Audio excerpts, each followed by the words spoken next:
যে সারা হরি কীর্তন করেন। আমরা গেছি কয়েকবার বিদেশে, তাদের উৎসাহ ওই ওই মানে দেখি আমিও বিস্মিত, সারা রাত হরি কীর্তন হরি কথা, এত আগ্রহ। যাই হোক, আপনাদের আগ্রহ হয়েছে দেখে আমি খুব খুশি। ভগবানের কথা শ্রবণ কীর্তন করলে কি হবে বলুন দেখি, কি হবে? ভগবানের কথা শ্রবণ কীর্তন করলে কি হবে?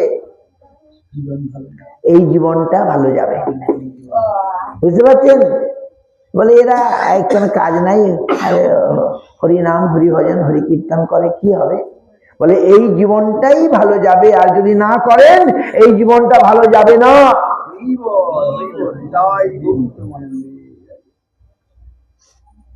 হরি বললে জীবন যাবে ভালো, গৌর হরি হরি বলো। হরি বললে জীবন যাবে ভালো, এই জীবনটা ভালো যাবে, যদি না করেন অনন্ত দুঃখ আপনার জন্য অপেক্ষা করছে। যারা হরিভজন করবে না, অনন্ত দুঃখ সমুদ্রে তাকে ডুবতে হবে। সুতরাং যেজন কৃষ্ণ ভজে সে বড় চতুর। যারা চতুর, যারা ভাগ্যবান, যারা বুদ্ধিমান, তারাই কৃষ্ণ ভজনা করেন। কেন কৃষ্ণ ভজনা করেন? গোড়ায় জল দেন, মূলে সিঞ্চিলে জল, শাখা প্রশাখার বাড়ি বল। আমাদের জন্য ভগবান দেখুন এই গীতা দিয়েছেন, শ্রীমদ্ ভাগবত গীতা। আজ এই গীতা গ্রন্থ সারা পৃথিবীতে প্রচার হয়েছে। পৃথিবীতে এমন কোনো গ্রন্থ নাই গীতার মতো যেটি এত বেশি মানে বিপুল সংখ্যায় প্রচার হয়েছে বা প্রকাশ হয়েছে। কোনো গ্রন্থ নাই, কোনো ধর্মের, বাইবেল বলুন, কোরআন বলুন, গীতার কাছে কেউ নাই। গীতা এত মানে সবচেয়ে বেশি, মানে হিসাব করে দেখা গেছে সবচেয়ে বেশি সংখ্যায় প্রকাশ হয়ে মানুষের কাছে পৌঁছে গেছে গীতা। তো গীতা কি জিনিস চট করে বোঝা যাবে না, পড়তে পড়তে শুনতে শুনতে গীতা ভগবানের কৃপা হলে বোঝা যাবে। আমরা আমাদের স্কুল কলেজের বই এমনি পড়ে হয়তো কিছুটা বুঝতে পারি, আর এই পরমার্থিক গ্রন্থ পড়লেই যে বোঝা যাবে তা নয়। যখন ভগবান কৃপা করবেন তখন তার যে মহিমা মাহাত্ম্য আমরা উপলব্ধি করতে পারবো। তাই আমাদের আদর করে পড়তে হবে, বাস আদর করে শুনতে হবে, পড়তে হবে, শুনতে হবে। তো গীতা আমি যখন স্কুলে পড়তাম, ওই আমি মাঝে মাঝে গীতা পড়তাম, মানে এই ছুটির দিনে বা ভালো দিনে, একাদশী দিনে বা বিশেষ দিনে গীতা পড়তাম। আর এই গীতাই আমাকে নিয়ে আসছে এই নবদ্বীপে। হ্যাঁ সত্যি, I was when I am a student, we know that Gita is very good, so we must according to tradition we used to read this Gita time to time. And যখন আমি গীতা পড়তাম, গীতার মধ্যে যে কথা সেগুলো পড়ে অনেক প্রশ্নের উদয় হতো। সেই প্রশ্নের করার আমি জিজ্ঞাসা করতাম, কেউ ঠিক ভালো উত্তর আমি খুঁজে পেতাম না, আর বুঝতাম না তো সব।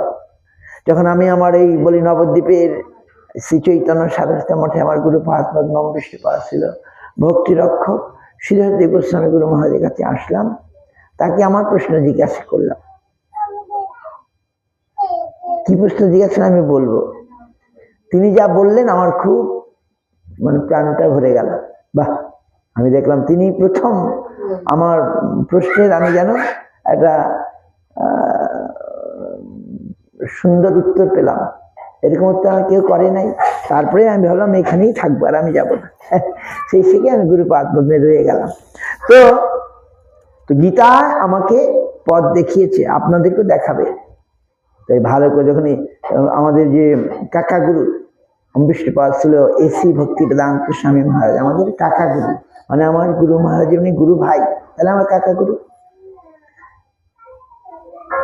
তিনি বিদেশে গিয়েছিলেন, বিদেশের এই ছেলে মেয়েদেরকে তিনি প্রথমে হরিনাম করে, যে আজ হরিনাম করছিলেন আপনারা, এই হরিনাম করে তাদেরকে আকৃষ্ট করেন, তার হরিনাম শুনে তারাও এগিয়ে আসে। তারপরে বলেন এবারে তোমাদেরকে একটা ভালো ভাষা শিখাবো। ধর্মগ্রন্থ বলেন নাই, বলেন একটা ভালো ভাষা। কি ভাষা? সংস্কৃত ভাষা। এই বলে তিনি গীতা ওদের পড়া শোনাতে আরম্ভ করলেন, নিজে পড়তে আরম্ভ করলেন, শোনাতে। তারা শুনে শুনে শুনে শুনে শুনে তারাও আকৃষ্ট হয়ে গেল। তিনি সহজ করে, খুব সুন্দর করে, সরল ভাবে এই গীতাকে তিনি ব্যাখ্যা করতে। গীতা তো সংস্কৃত, আমরা কিছু বুঝবো না। যারা কৃষ্ণের ভক্ত তারাই গীতা বুঝবে, অন্যরা বুঝবে না। তো কৃষ্ণের কথা, কৃষ্ণের বাণী কে বুঝতে বলবো? কৃষ্ণের বাণী কৃষ্ণের ভক্ত চরণকে বুঝতে পারবে? পণ্ডিত সে হয়তো ব্যাখ্যা করে দেবে, সে হয়তো অনুবাদ করে দেবে, কিন্তু সেটা সঠিক হবে না। এই জন্য বাজারের গীতা, ওই আমরা গিয়ে একটা গীতা কিনে নিয়ে আবার দান করে দিলাম, ওই বাজারের গীতা পড়ে গীতা বোঝা যাবে না। গীতা পড়তে হবে যিনি কৃষ্ণের সমর্পিত প্রাণ, কৃষ্ণে যিনি নিজেকে সমর্পণ করেছেন, পরম কৃষ্ণ ভক্ত, শুদ্ধ কৃষ্ণ ভক্ত। না, কৃষ্ণের সবচেয়ে বড় ভক্ত কাকে আমরা পাই বলুন দেখি? চৈতন্য মহাপ্রভু। তিনি কৃষ্ণ কৃষ্ণ বলে তো কেঁদেছেন, তিনি নিজেই কৃষ্ণ হয়ে আজ কৃষ্ণ ভক্ত রূপ ধারণ করে কৃষ্ণ অন্বেষণ করেছেন। কে? চৈতন্য মহাপ্রভু। এই নবদ্বীপের মহাপ্রভু, আপনাদের মহাপ্রভু, আমাদের মহাপ্রভু। তিনি আজ কৃষ্ণ কৃষ্ণ বলে কৃষ্ণ অনুসন্ধান করেছেন। সেই মহাপ্রভুর যারা অনুসরণ করবে তারাই কৃষ্ণের কথাটা ঠিক ঠিক বুঝতে পারবে, আমার গুরু পাদ পদ্মের কথা। আর বাকিরা বুঝতে পারবে না। তারা যদি বক্তৃতাও করে, তার ব্যাখ্যাও করে, তারা যে অনুবাদ করে, এই জন্য সব গীতা, এই জন্য গীতা জেনে শুনে পড়তে হবে। কার অনুবাদ, কে করেছেন? বাজারে বই একটা নিয়ে নিলাম, পড়ে এলাম, ভুল ব্যাখ্যা হতে পারে।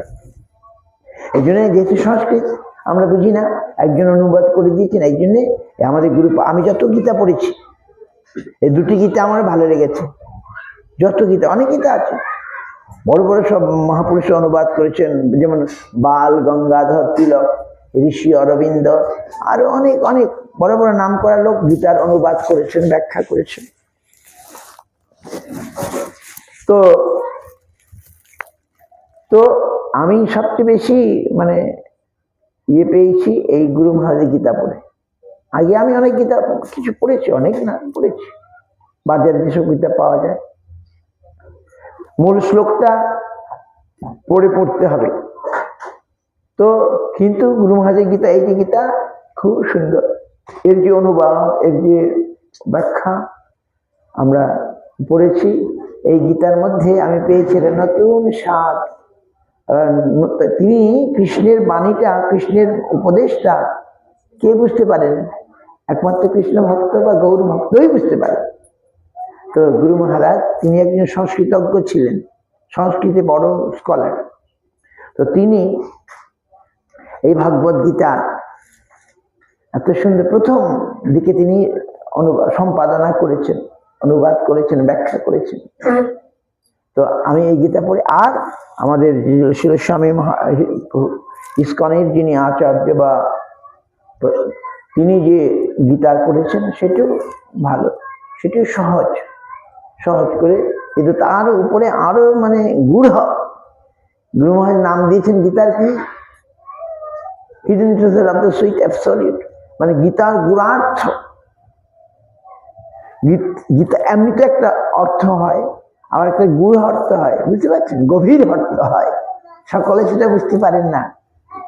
ভগবানের কথার মধ্যে কি গভীর কথাটি কি, এটি গুরু মহারাজ প্রকাশ করার চেয়েছে। গীতা গূঢ়ার্থ, গৌরবম, গীতা গূঢ়ার্থ, গূঢ় অর্থ, hidden treasure of the sweet absolute. ইংরেজিতে নাম দিয়েছেন hidden treasure of the sweet absolute, গুপ্তধন,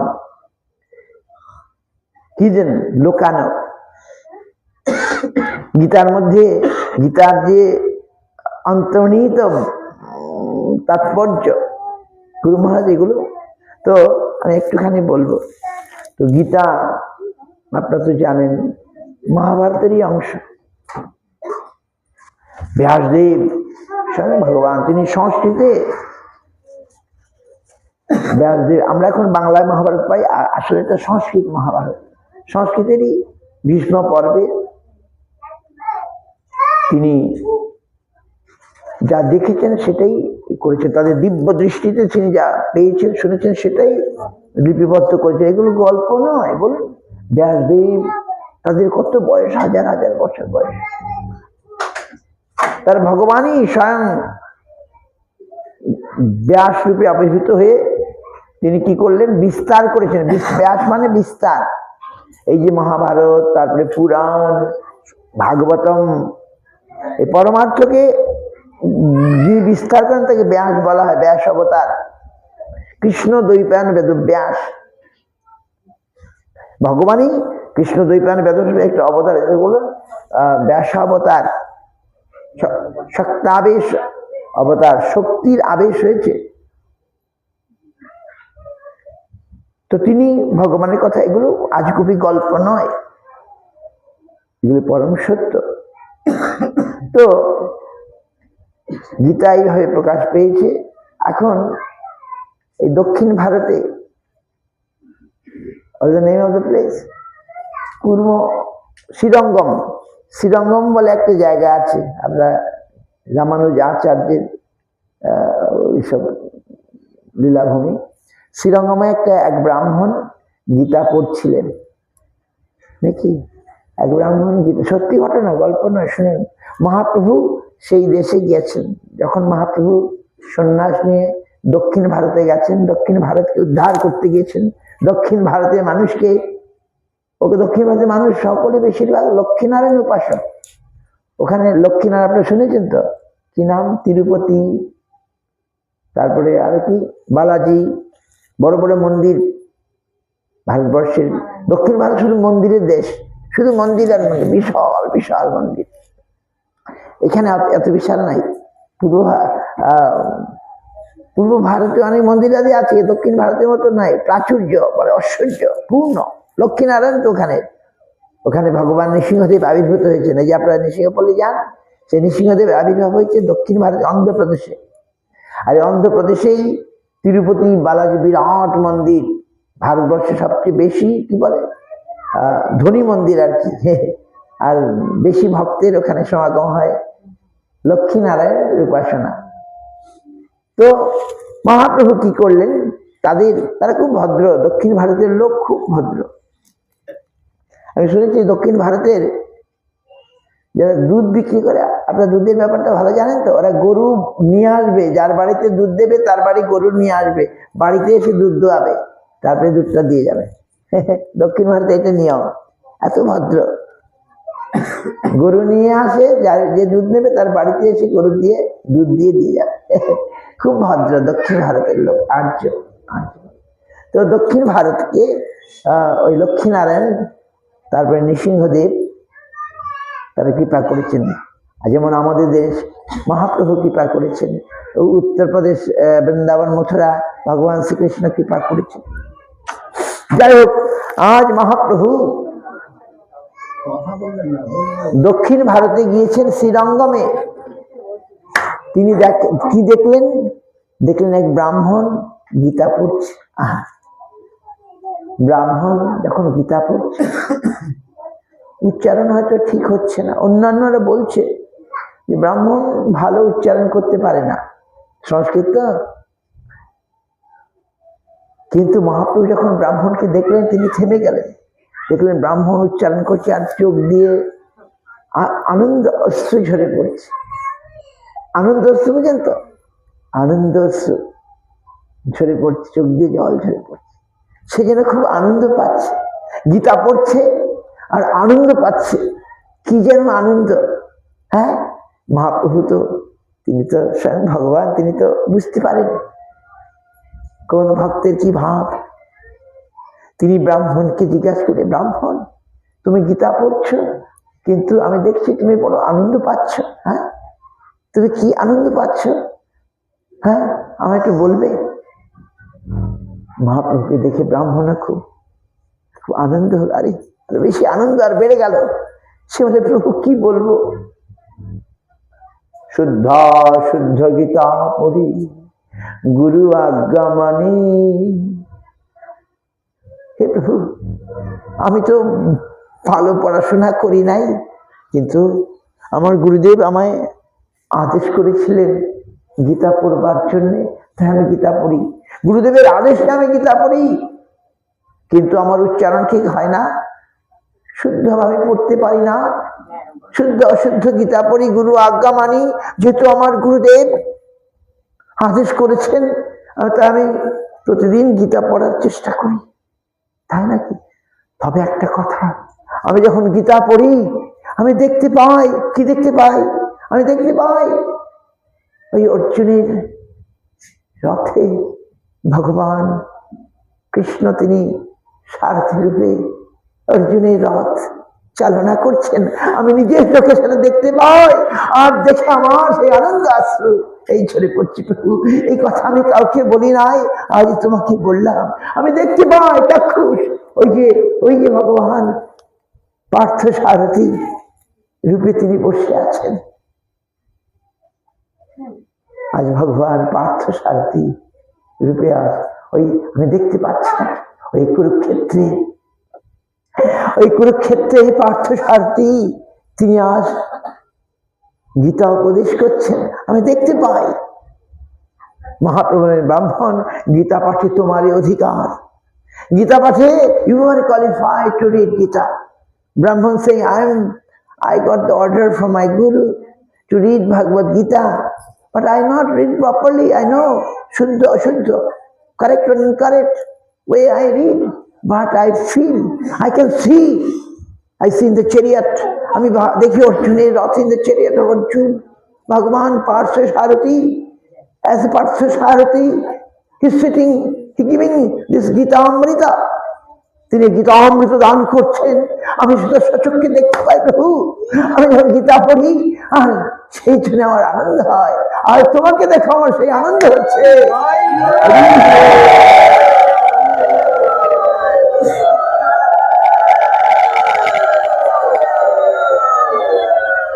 মহাপ্রভু খুশি হয়ে বললেন, চৈতন্য চরিতামৃত আমাদের আছে, আপনারা পড়বেন।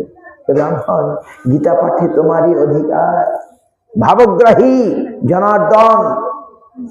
জনার্দন ওই ব্যাকরণের ভুল দেখেন না, উচ্চারণের ভুল জনার্দন দেখেন না।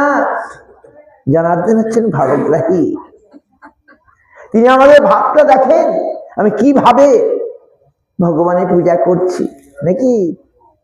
ভগবান বিদুরের ঘরে গিয়ে তার স্ত্রী এত আনন্দ পেয়েছে, আর গোবিন্দ আমার ঘরে এসেছেন। আমি গোবিন্দকে, বিদুর তখন ঘরে ছিল না, বিদুর মহারাজ তিনি বাইরে ছিলেন। ভগবান দুর্যোধনের ঘরে খাবার খেলেন না, দুর্যোধনের রান্না টান্না করেছিল। ভগবান তো সবই জানেন দুর্যোধনের কি মতলব। তিনি বলেন, না না ঠিক আছে, তোমার রান্না টান্না হয়েছে, খুব ভালো থাক, ওগুলো থাক। তিনি বিদুরের ঘরে চলে আসলেন খাবেন বলে। আর বিদুরানী আজ আনন্দে গোবিন্দকে কলা দিচ্ছেন, আর আনন্দে কলাটা দিতে গিয়ে কলাটা ফেলে দিয়ে খোসাটাই দিচ্ছেন। আনন্দে ভুলে যায় না মানুষ, উল্টা পাল্টা হয়ে যায়। আপন জন যখন আসেন আমাদের ঘরে, তাকে কি খাওয়াবো না কি দেবো করতে করতে ভাবা জায়গা লেগে যায় নাকি। কিন্তু সত্যিকারের যে আত্মীয়, সে কিছু মনে করে না, সে মনে করে বাহ আমাকে তারা কত ভালোবাসে। আজ ভগবান সেই ভাবটা খাচ্ছেন। আমরা যে ভোগ দিই, বলি কোথায় ঠাকুর খেলেন কোথায়, আমরা যেমনটি দিলাম তেমনটি এবার নিয়ে চলে আসলাম। কিন্তু তবু তো আমরা প্রতিদিন দেখি না, আপনারা দেন কিনা ভগবানকে একটু বাতাসা, ভগবান একটু মিষ্টি, ভগবান একটু ফল, বা ভগবানের জন্য অন্ন আদি কত কি উপায়ন, কত কি উপহার, কত কিছু রান্না করে ভক্তরা কত কি দেয়। জগন্নাথের ভোগ হয় দেখেন না, যত রান্না হয় সব জগন্নাথের ভোগ হয়, আমরা একটুখানি দেই, কিন্তু সবই ভগবান সব খান। কি খান? ভগবান বলেন আমি ভাবটা খাই, কিভাবে তারা আমায় দিচ্ছে সেটা আমি খাই, খেয়ে আমি আবার রেখে দিই। কেন? আমার ভক্তরা প্রসাদ পাবে বলে। আমি যদি সব খেয়ে নিলাম তাহলে ভক্তের প্রসাদ পাবে কি? ভগবান সব খেয়ে নেন, খেয়ে আবার তিনি পূর্ণ করে রেখে দেন। অন্নকূট যখন হয়েছিল, গোপাল খেয়েছিলেন, গোবর্ধন খেয়েছিলেন কিনা বলুন? কে দেখছিল? নন্দ মহারাজ দেখেছিলেন। হ্যাঁ, নন্দ মহারাজ তো গোপালের কথায় আজ ইন্দ্র পূজা বন্ধ করে দিয়ে গোবর্ধন পূজা করলেন।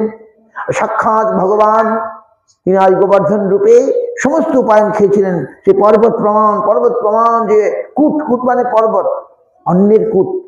অন্ন খালি শুধু অন্ন নয়, লুচি, পুরি, কি বলে, সমোসা, হালুয়া, তার গোলাপ জামুন, কত কি সব পর্বত প্রমাণ, ওই একটু একটু নয়। আর ভগবান সব খেয়েছিলেন। কে বলছে না আনোয়ার আনোয়ার আনোয়ার, আরো আনো আরো আনো, সব খেয়ে বলছেন আনোয়ার।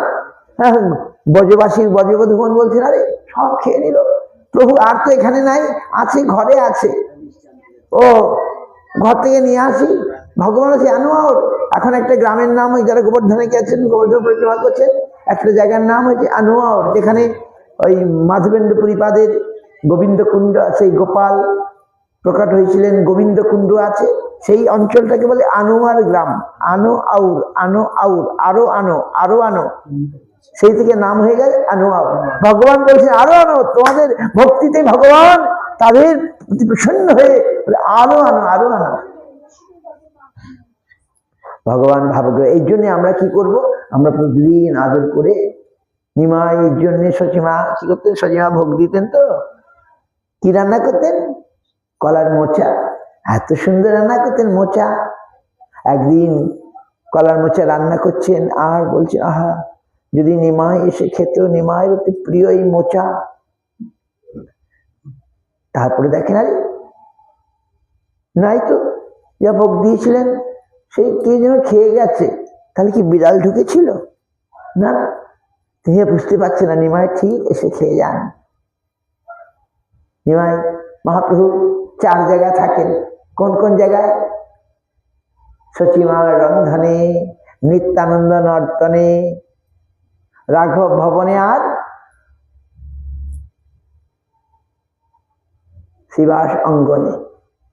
এই 4 জায়গায় ভগবান সবসময় থাকেন। মানে উনি চলে যান কেন? কেন যান বলুন তো? নিত্যানন্দ নর্তনে মহাপ্রভু এত ভালো লাগে। নিত্যানন্দ কি? গোরা প্রেমময় তন, তিনি হচ্ছেন না গোরা প্রেমে মাতোয়ারা। তিনি গোর প্রেম ছাড়া নিত্যানন্দ কিছু জানেন না। তো এই নিত্যানন্দ যখন নৃত্য করেন, গৌর ভাবে, গৌর প্রেমে নিত্যানন্দ নর্তন করেন। সেই নিত্যানন্দ নর্তনে মহাপ্রভু চলে যান। সচিমা রান্ধন করেন নিমাইয়ের জন্যে। আর নিমাই যদি এসে খেত, মহাপ্রভু চলে আসেন, এসে খেয়ে চলে যান। রাঘব ভবনে, রাঘব পণ্ডিত, এত ভাব, এত ভক্তি। ভগবান কি সবচেয়ে ভালো জিনিসটা কোথায় পাওয়া যায় সেটি এনে খাওয়াবে। ভগবানকে খাওয়াতেন, ঠাকুরকে খাওয়াতেন। আর মহাপ্রভু গেলে সবচেয়ে ভালো ডাব কোথায় পাওয়া যায়? না চাপাটি না, আরো দূরে যদি কোথাও ভালো পাওয়া যায় সেটা আনবেন, 10 মাইল দূরে থেকে খেয়ে আনবেন, দেখে আনবেন, বাহ কোনটা ভালো। এইরকম পারপটবিটি দেখে রাঘব ভবনে, আমি সবসময় রাঘব ভবনে থাকি। আর শিবাস অঙ্গনে, শিবাসের কথা জানেন তো? যেখানে একদিন মহাপ্রভু নিত্য কীর্তন করছিলেন, শিবাসের একমাত্র পুত্র মারা গিয়েছিল। শিবাস সবাইকে চুপ করে থাকো, আমার পিতৃ মৃত্যু হয়েছে, তোমার কাঁদতে হয়, কাল সকালে কাঁদবে। আজ মহাপ্রভুর সংকীর্তনে বাধা দিও না। আমি চাই না মহাপ্রভুর কীর্তনে কোনো বাধা হোক। মহাপ্রভু অন্তর্যামী, তিনি জানলেন, জেনে বলে কিচ্ছু একটা হয়েছে পণ্ডিতের ভবনে। হ্যাঁ, তিনি জানলেন যে শিবাসের একমাত্র পুত্র মারা গেছে। তিনি অন্তপুরে চলে গেলেন, গিয়ে দেখলেন সত্যি তো। তিনি বলে এমন ভক্ত যারা আমার প্রেমে আপন নিজের পুত্রের মৃত্যুকেও যারা মানে তোয়াক্কা করে না, এমন ভক্তকে আমি ছেড়ে কি করে যাব? তিনি ভাবছেন আমি সন্ন্যাস নিয়ে চলে যাব নবদ্বীপ ছেড়ে। এসে বললেন তিনি কিভাবে সান্ত্বনা দেবেন, তিনি সেই ভক্তকে কি করে সান্ত্বনা দেবেন? বললেন শিবাস, শিবাস পত্নী মালিনী, শুনে রাখো, তোমাদের এক পুত্র মারা গেল, আজ থেকে আমি আর নিত্যানন্দ তোমার 2 পুত্র হয়ে গেল। ভগবানকে ভালোবেসে কেউ ঠগে নাই, ভগবানকে ভক্তি করে কেউ ঠকেছিল? আর শ্রীবাস পণ্ডিতকে ঠকলো, তার পুত্র মারা গেছে, সে তথাপি সবাইকে বল চুপ, কান্নাকাটি করতে হলে কাল সকালে করবে। মহাপ্রভু কীর্তনকে যেন কোন রকমের বিঘ্নিত না করা হয়, এমন যে ভক্তি, মহাপ্রভুপতি আপনার ভক্তি দেখে বলছেন আমি সবসময় শিবাসঙ্গনেই থাকি। তাই আমাদের ঘরটাকে কি করতে হবে? শিবাসঙ্গন করতে হবে, তাহলে মহাপ্রভু এখানে আসবে। বুঝতে পারছেন তো? মহাপ্রভু কি খান? ভগবান কি খান? ভাবগ্রাহী জনার্দন, আমাদের ভাবটা খান। আজ এই ব্রাহ্মণের গীতা পাঠ দেখে মহাপ্রভু বললেন যে তুমি হচ্ছে গীতা পাঠের যোগ্য।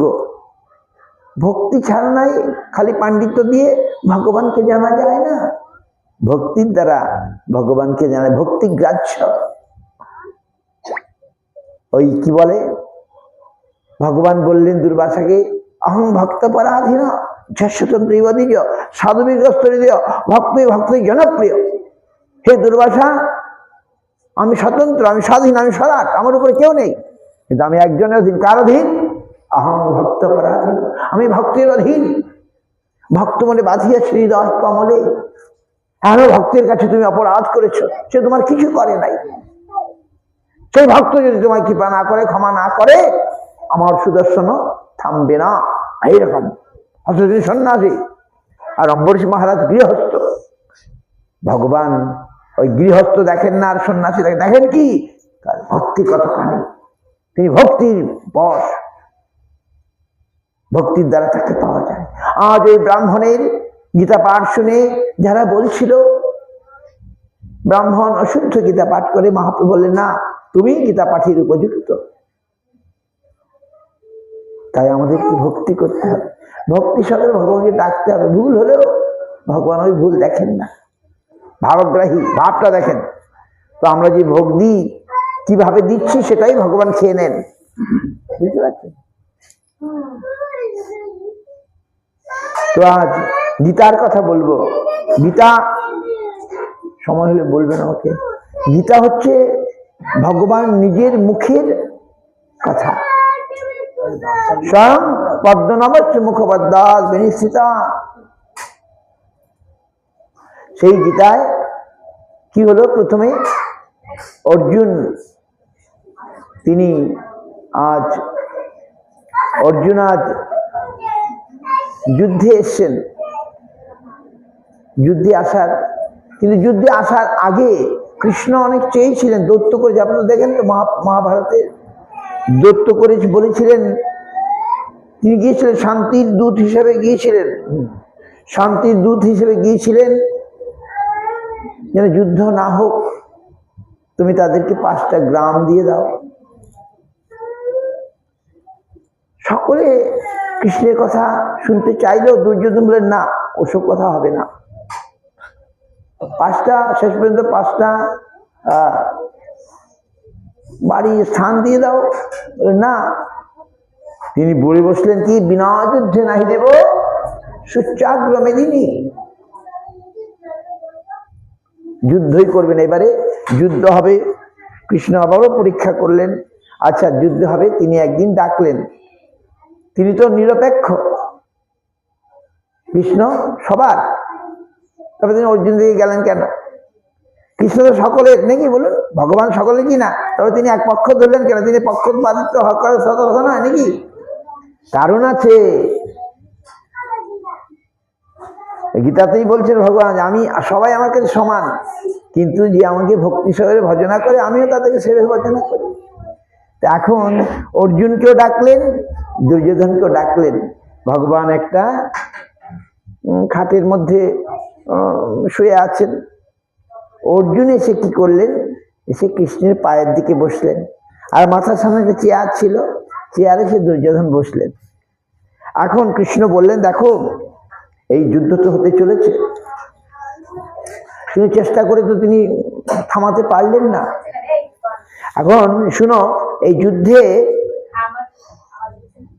আমি যেদিকে থাকবো, আমি কোনো অস্ত্র ধারণ করব না, আর আরেকদিকে আমি ছাড়া 10 অক্ষয়ণী মানে আর কি অনেক অক্ষয়ণী অনেক সৈন্য আর কি থাকবে, তার নারায়ণী সেনা, তাদের খুব ওই আমাদের কি বলে হ্যাঁ অনেক সৈন্য, নারায়ণী সেনা মানে খুব এক্সপার্ট। আমাদের ব্ল্যাক কি বলে, ব্ল্যাক কমান্ডো না কি বলে, ব্ল্যাক কমান্ডো বলে না, যে থাকে আমাদের সেন্ট্রালের মোদি টদিকে সব ইয়ে করে ঘিরে রাখে, ব্ল্যাক কমান্ডো, এদের খুব মানে পাওয়ার আছে, পাওয়ারফুল নারায়ণী সেনা 10 অক্ষিণী, সেই সৈন্য থাকবে অস্ত্র শস্ত্র সুসজ্জিত।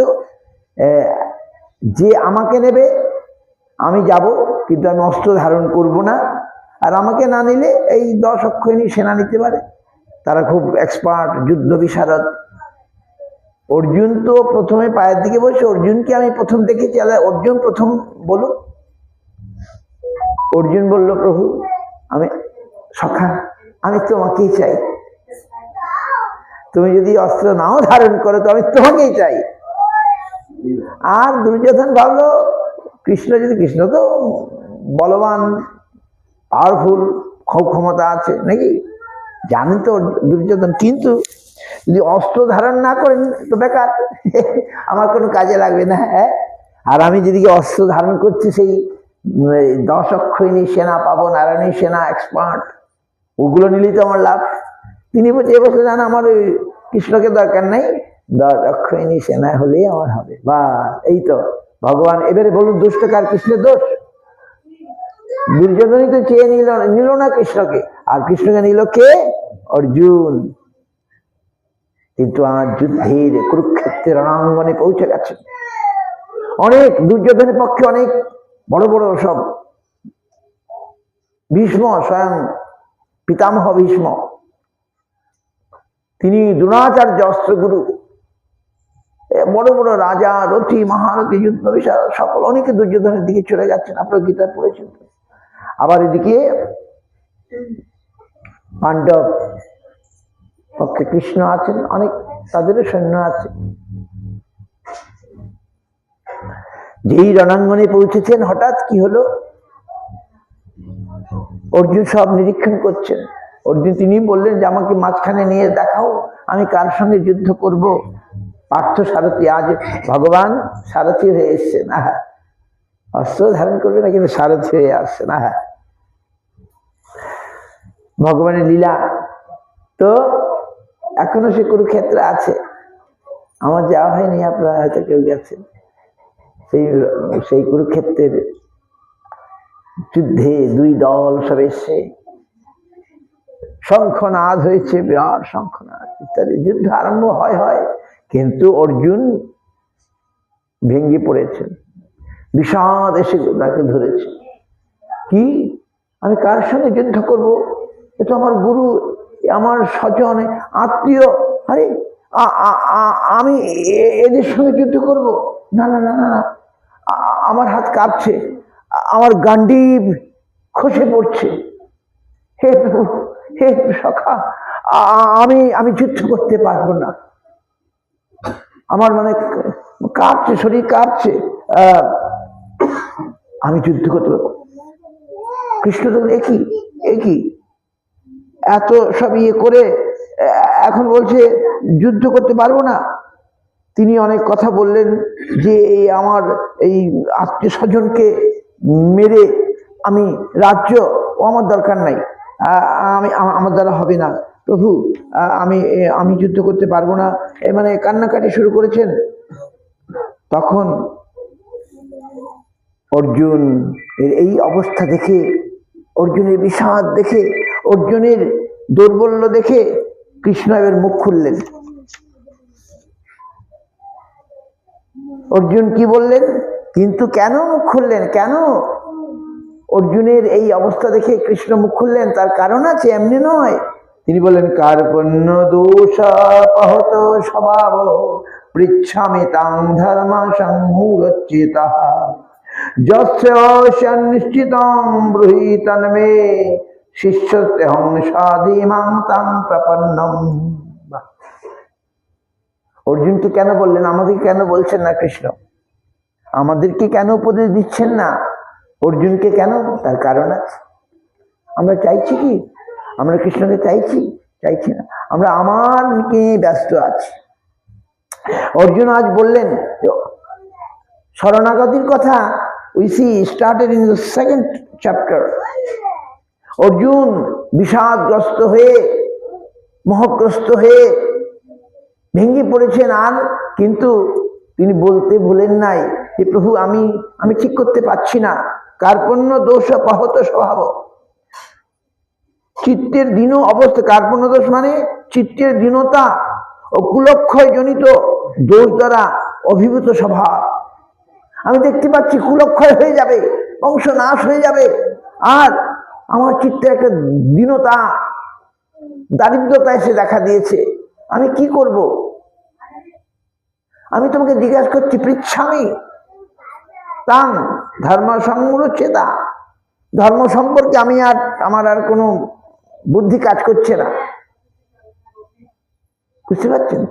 মূঢ় হয়ে পড়েছি ধর্ম সম্পর্কে। পৃচ্ছামি, আমি তোমাকে জিজ্ঞাসা করছি, যশ্রেয়, যেটা ভালো, সে নিশ্চিতম ব্রুহিতন্মে, আমার পক্ষে যেটা ভালো হয় তুমি বলো। বাহ! শিষ্যস্তেহম, আমি তোমার শিষ্য হলাম। সাধিমাং তাং প্রপন্ন, আমি তোমার শরণাগত হলাম। দেখুন, তাহলে প্রথমে তিনি বিষাদগ্রস্ত হয়ে এটা বলতে ভুলেননি। তিনি ভগবানকে, অর্জুন সখা, ভগবান একটু রেগে গেলেন। তিনি কি বললেন? ক্লৈবং মাসমা গম পার্থ নৈত তজ্জ উপবদ্ধতে ক্ষুদ্রং হৃদয় দৌর্বল্যম তত্ত্ব পৃষ্ঠ পরন্তব। একই এ অর্জুন, একই করছো তুমি? ভগবান উবাচ কুতস্তাঙ্গ স্মলবিদং বিষ্ণু উপস্থিতম অনার্য দুষ্টম অসর্গম অকীর্তিম কর্মর্জনম। একই, এটা তোমার কি কাজ হচ্ছে? এই বিষম যুদ্ধের সময়ে কি জন্য তোমার অনার্য উচিত অস্বর্গকর কীর্তিনাশক এই মোহ উপস্থিত হইল? এটা তোমার কীর্তি নাশ হয়ে যাবে। অযশস্কর এই অনার্য উচিত আর্য নয়, এবং মোহ, যেটা ঠিক নয় তাকে ঠিক মনে করাই মোহ, যেটা সত্য নয় সেটাকে সত্য মনে মোহ। তো তোমার এই যে বুদ্ধি মোহ, যেটা ঠিক নয় সেটাই তুমি ঠিক বলে মনে করছো। অর্জুন যেসব বলছে যে আমি গুরু হত্যা করে, হে অরিণীসুদন, যুদ্ধে আমি কিভাবে পূজনীয় পিতামহ ভীষ্ম আচার্য দ্রোণের সহিত বাণের দ্বারা যুদ্ধ করব, মহানুভব গুরুজনদিকে হত্যা না করে ইহলোকে ভিক্ষান্ন ভক্ষণ করা মঙ্গলজনক। কিন্তু গুরুজনদিকে হত্যা করলে এই জগতে তাদের রক্তের মাখা অর্থ ও কামাদি ভোগসমূহ আমাকে ভোগ করতে হবে, এইরকম প্রশ্ন করছে। তখন ভগবান এসব বলে তিনি এই কথাটি বললেন যে আমি বুঝতে পারছি না প্রভু, কি বলবো, আমি যে কি করব না করবো, আমার বুদ্ধি কাজ করছে না। যা ভালো হয় তুমি বলো, বাস। সাধিমাং তাং প্রপন্নম, এটা হচ্ছে বেস্ট উপায়। আমরাও কতখানি বুঝি বলুন? কিছুই বুঝি না, আমি তো কিছুই বুঝি না। তাই যদি ভগবানের শরণাগত হই, ভগবানকে প্রণাম করা মানে কি? তাহলে প্রণাম করলাম না, মাথা টাকালাম না, প্রণাম মানেই আমি শরণাগত হলাম। এই যে সাষ্টাঙ্গ প্রণাম আমরা করি, মানে আমি তোমার কাছে পড়ে গেলাম প্রভু। প্রণাম, প্রকৃষ্ট নত, প্রণত, প্রকৃষ্ট নত হয়ে যাওয়া, নাই শরণাগত হয়ে যাওয়া। ভগবানের প্রণাম মানে আমি শরণাগত হয়ে গেলাম। গুরুদেবকে প্রণাম মানে গুরুদেবের কাছে শরণাগত হয়ে গেলাম। আর শরণাগত হলেই ভগবান আমার কথা শুনবেন, আমার যা ভালো তা ব্যবস্থা করবেন। শরণাগত না হলে গুরুদেবও করবে না, ভগবানও করবে না। বাস, গুরুদেব কৃপা করুন ও বললে হবে। আগে শরণাগত হও, কৃপা আমি বলতে হবে না তোমাকে। শরণাগত হলে কৃপা এমনি থেকেই আসবে। দেখুন, অর্জুন শরণাগত হয়ে গেছেন। সাধিমাং তাং প্রপন্নম, শিষ্যস্তে, আমি তোমার শিষ্য, আমার যা ভালো তা বল। যখন এই কথা বলাতেই দেখুন আমরা গীতার মধ্যে কি পেলাম, ভগবান বলতে শুরু করলেন। দ্বিতীয় অধ্যায় আত্মতত্ত্বের কথা, যে আমি কি, আমি হচ্ছে আত্মা, আমি দেহ নই, প্রথম থেকে শুরু করলেন। এইসব বিস্তৃতভাবে তিনি বললেন এই কথাগুলো। এই আত্মাকে নৈনং ছিন্নন্তি শস্ত্রাণি নৈনং দহতি পাবো, তুমি বলছো মানবে, তো মরবে না তো, এই আত্মাকে মারা যায় না। আত্মজ্ঞানের কথা বললেন। নো চৈনং ক্লেদন্ত ন শস্যতি মারুত অচ্ছেদ মদাজ্যমক্লেদ শস্য এ বচ নিত্যং সর্বগত স্থান অচলং সনাতন। এইভাবে তিনি বোঝাতে শুরু করলেন গোড়া থেকে।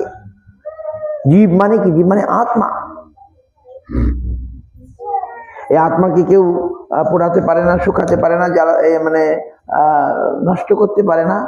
আত্মা, এই সমস্ত জ্ঞানের কথা বলে বলে তিনি এক এক করে অনেক কিছু বললেন। গীতার সাংখ্যযোগ, তারপরে কর্মযোগ, অনেক যোগ আদির কথা বললেন।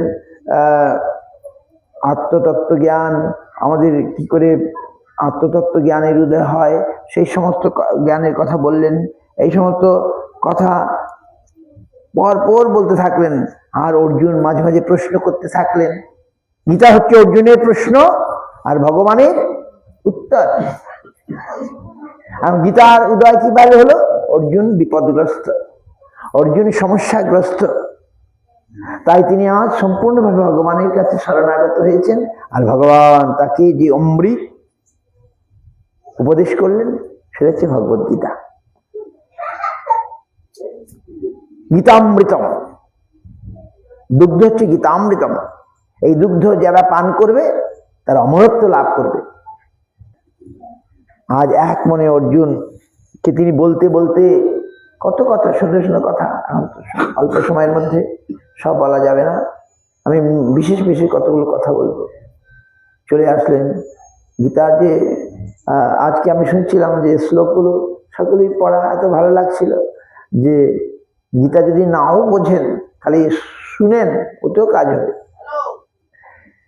গীতা যে ভগবানের বাণী, সেখানে গীতা পাঠ হবে, গীতার গান হবে, সেখানে ভগবান এসে যাবেন। তো ভগবান বললেন, নিজেই নিজের কথা আজ বলছি। এমনি করে ভগবান সবসময় বলেন নাই, নিজের নিজের ঢোল পেটাচ্ছেন। আমি কে? তিনি যদি না বলেন আমরা জানবো কি করে? বলুন, ভগবানকে আমরা জানবো কি করে ভগবান নিজে যদি না বলেন? তাই তিনি একটা ঘটনা চক্রে অর্জুনের এই সমস্যা দেখে, যেমন ভাগবত হয়েছে কি করে? ভাগবত কি হয়েছে বলুন তো? পরীক্ষিতের সমস্যা নাকি? Bhagavat also came by the problems of Parikshit Maharaj. আর অর্জুনের সমস্যা থেকে গীতার উদয়, আর পরীক্ষিত মহারাজের সমস্যা দেখে ভাগবতের উদয়। আমরা অর্জুনের মতো এখন সমস্যাগ্রস্ত, কি করব না করব ঠিক করে পাচ্ছি না, সংসারে পড়ে গেছে, আবুডুবু খাচ্ছি। এই অবস্থায় যদি গীতা আমাদের কাছে থাকে আমরা বেঁচে যাব। গীতা এমন অর্ডার দিয়েছেন, আদেশ দিয়েছেন, ওইটাকে ফলো করলে আমরা সংসার, এই দুঃখ সংসার থেকে উদ্ধার লাভ করতে পারবো। গীতা আমাদের কি শিক্ষা দেয়? আগে শরণাগত হও, গীতার মেইন শিক্ষা। অর্জুন দেখিয়ে দিলেন। অর্জুনকে এত ভালো ভালো কথা বললেন, কখন বললেন? অর্জুন শরণাগত হলেন তবেই তো বললেন, শরণাগত না হলে বলতেন না। পরীক্ষিত মহারাজ মৃত্যুর নোটিশ পেয়ে চলে গেছিলেন গঙ্গা তটে, রাজা মহারাজা, পৃথিবীর রাজা, তিনি সবকিছু এক মুহূর্তের মধ্যে, এক অল্প সময়ের মধ্যে পুত্র ধনঞ্জয়কে সমর্পণ করে চলে গেছিলেন।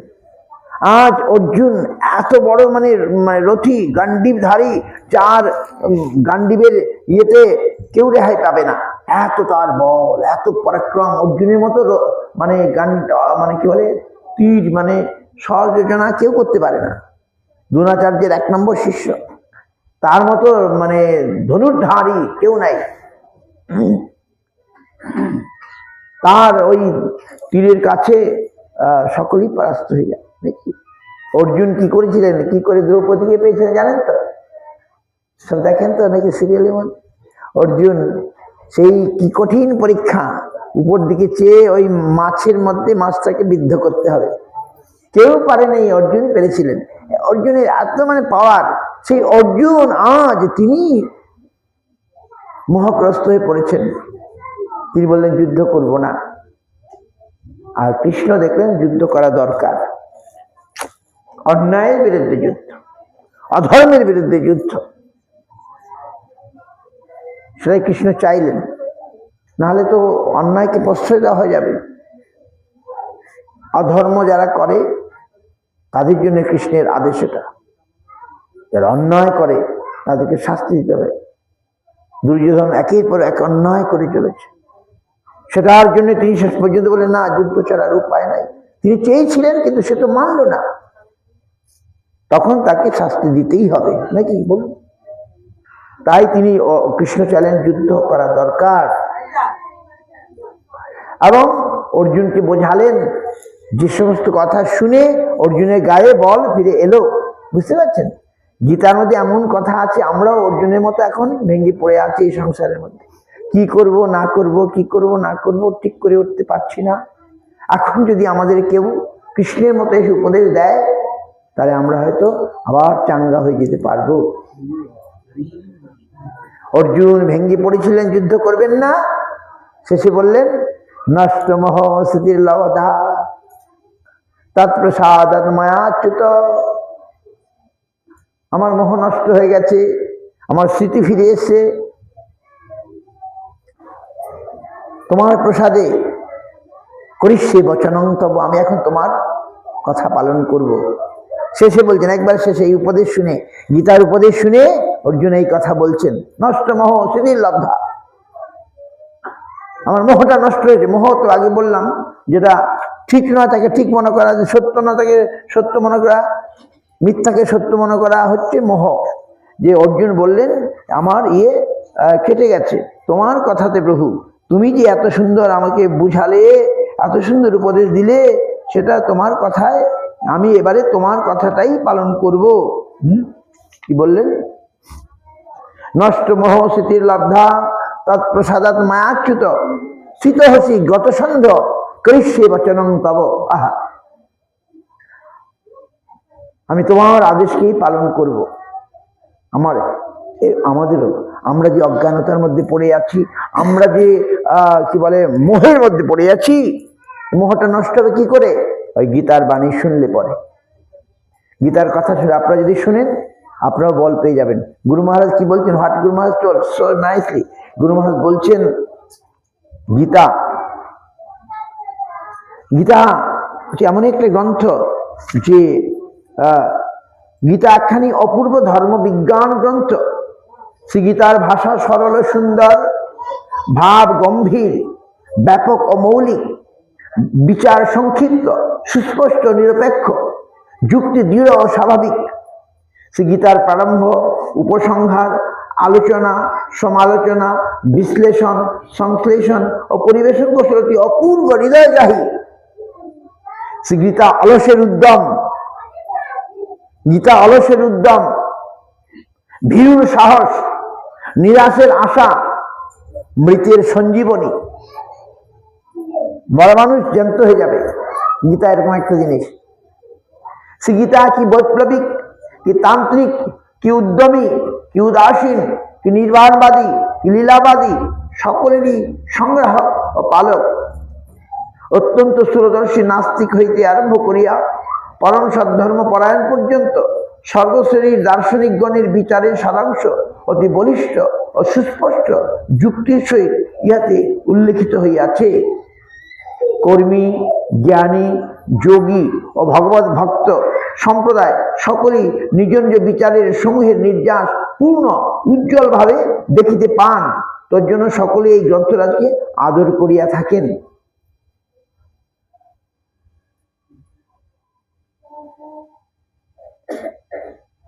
তাহলে গীতা কি বললেন? এখন আমরা তো বিভ্রান্ত, কেউ বলে কর্মের পথে যাও, কেউ বলে যোগের পথে যাও, কেউ বলে জ্ঞানের পথে যাও, কেউ বলেন ভক্তির পথে যাও। ভগবান এটা খুব ক্লিয়ার করে দিলেন। তিনি কর্মের কথা বললেন, যোগের কথা বললেন, জ্ঞানের কথা বললেন। কি বললেন? তিনি বললেন যুক্ততমামতা যোগিনামপি সর্বেষাং মদ গতেনান্তরাত্মনা শ্রদ্ধাবান ভজতি জমাং সমে যুক্ততমামতা। সমস্ত যোগীদের মধ্যে তিনি কর্মযোগীর কথা বললেন, জ্ঞানযোগীর কথা বললেন, তারপরে কি বলে এই রাজযোগ হঠযোগ এই সমস্ত যোগের কথা বললেন, দিয়ে বললেন সমস্ত যোগী নাম হবে সমস্ত যোগের মধ্যে যারা মদগতের আন্তনা, যারা আমাগত প্রাণ হয়ে শ্রদ্ধাপুর আমার ভজনা করে, সেই হচ্ছে সর্বশ্রেষ্ঠ যোগী। তাহলে দেখুন ভগবান কেমন করে প্রথম দিকে বললেন, তিনি নিজেই বিভিন্ন যোগের কথা বললেন, আমাদের দোষ নেই। ব্যাসদেব এরকম বলেছেন, ভগবান নিজেও বলেছেন বিভিন্ন, কিন্তু শেষ কথাটা নিতে হবে, শেষ কথাটাই আমাদের ধরতে হবে।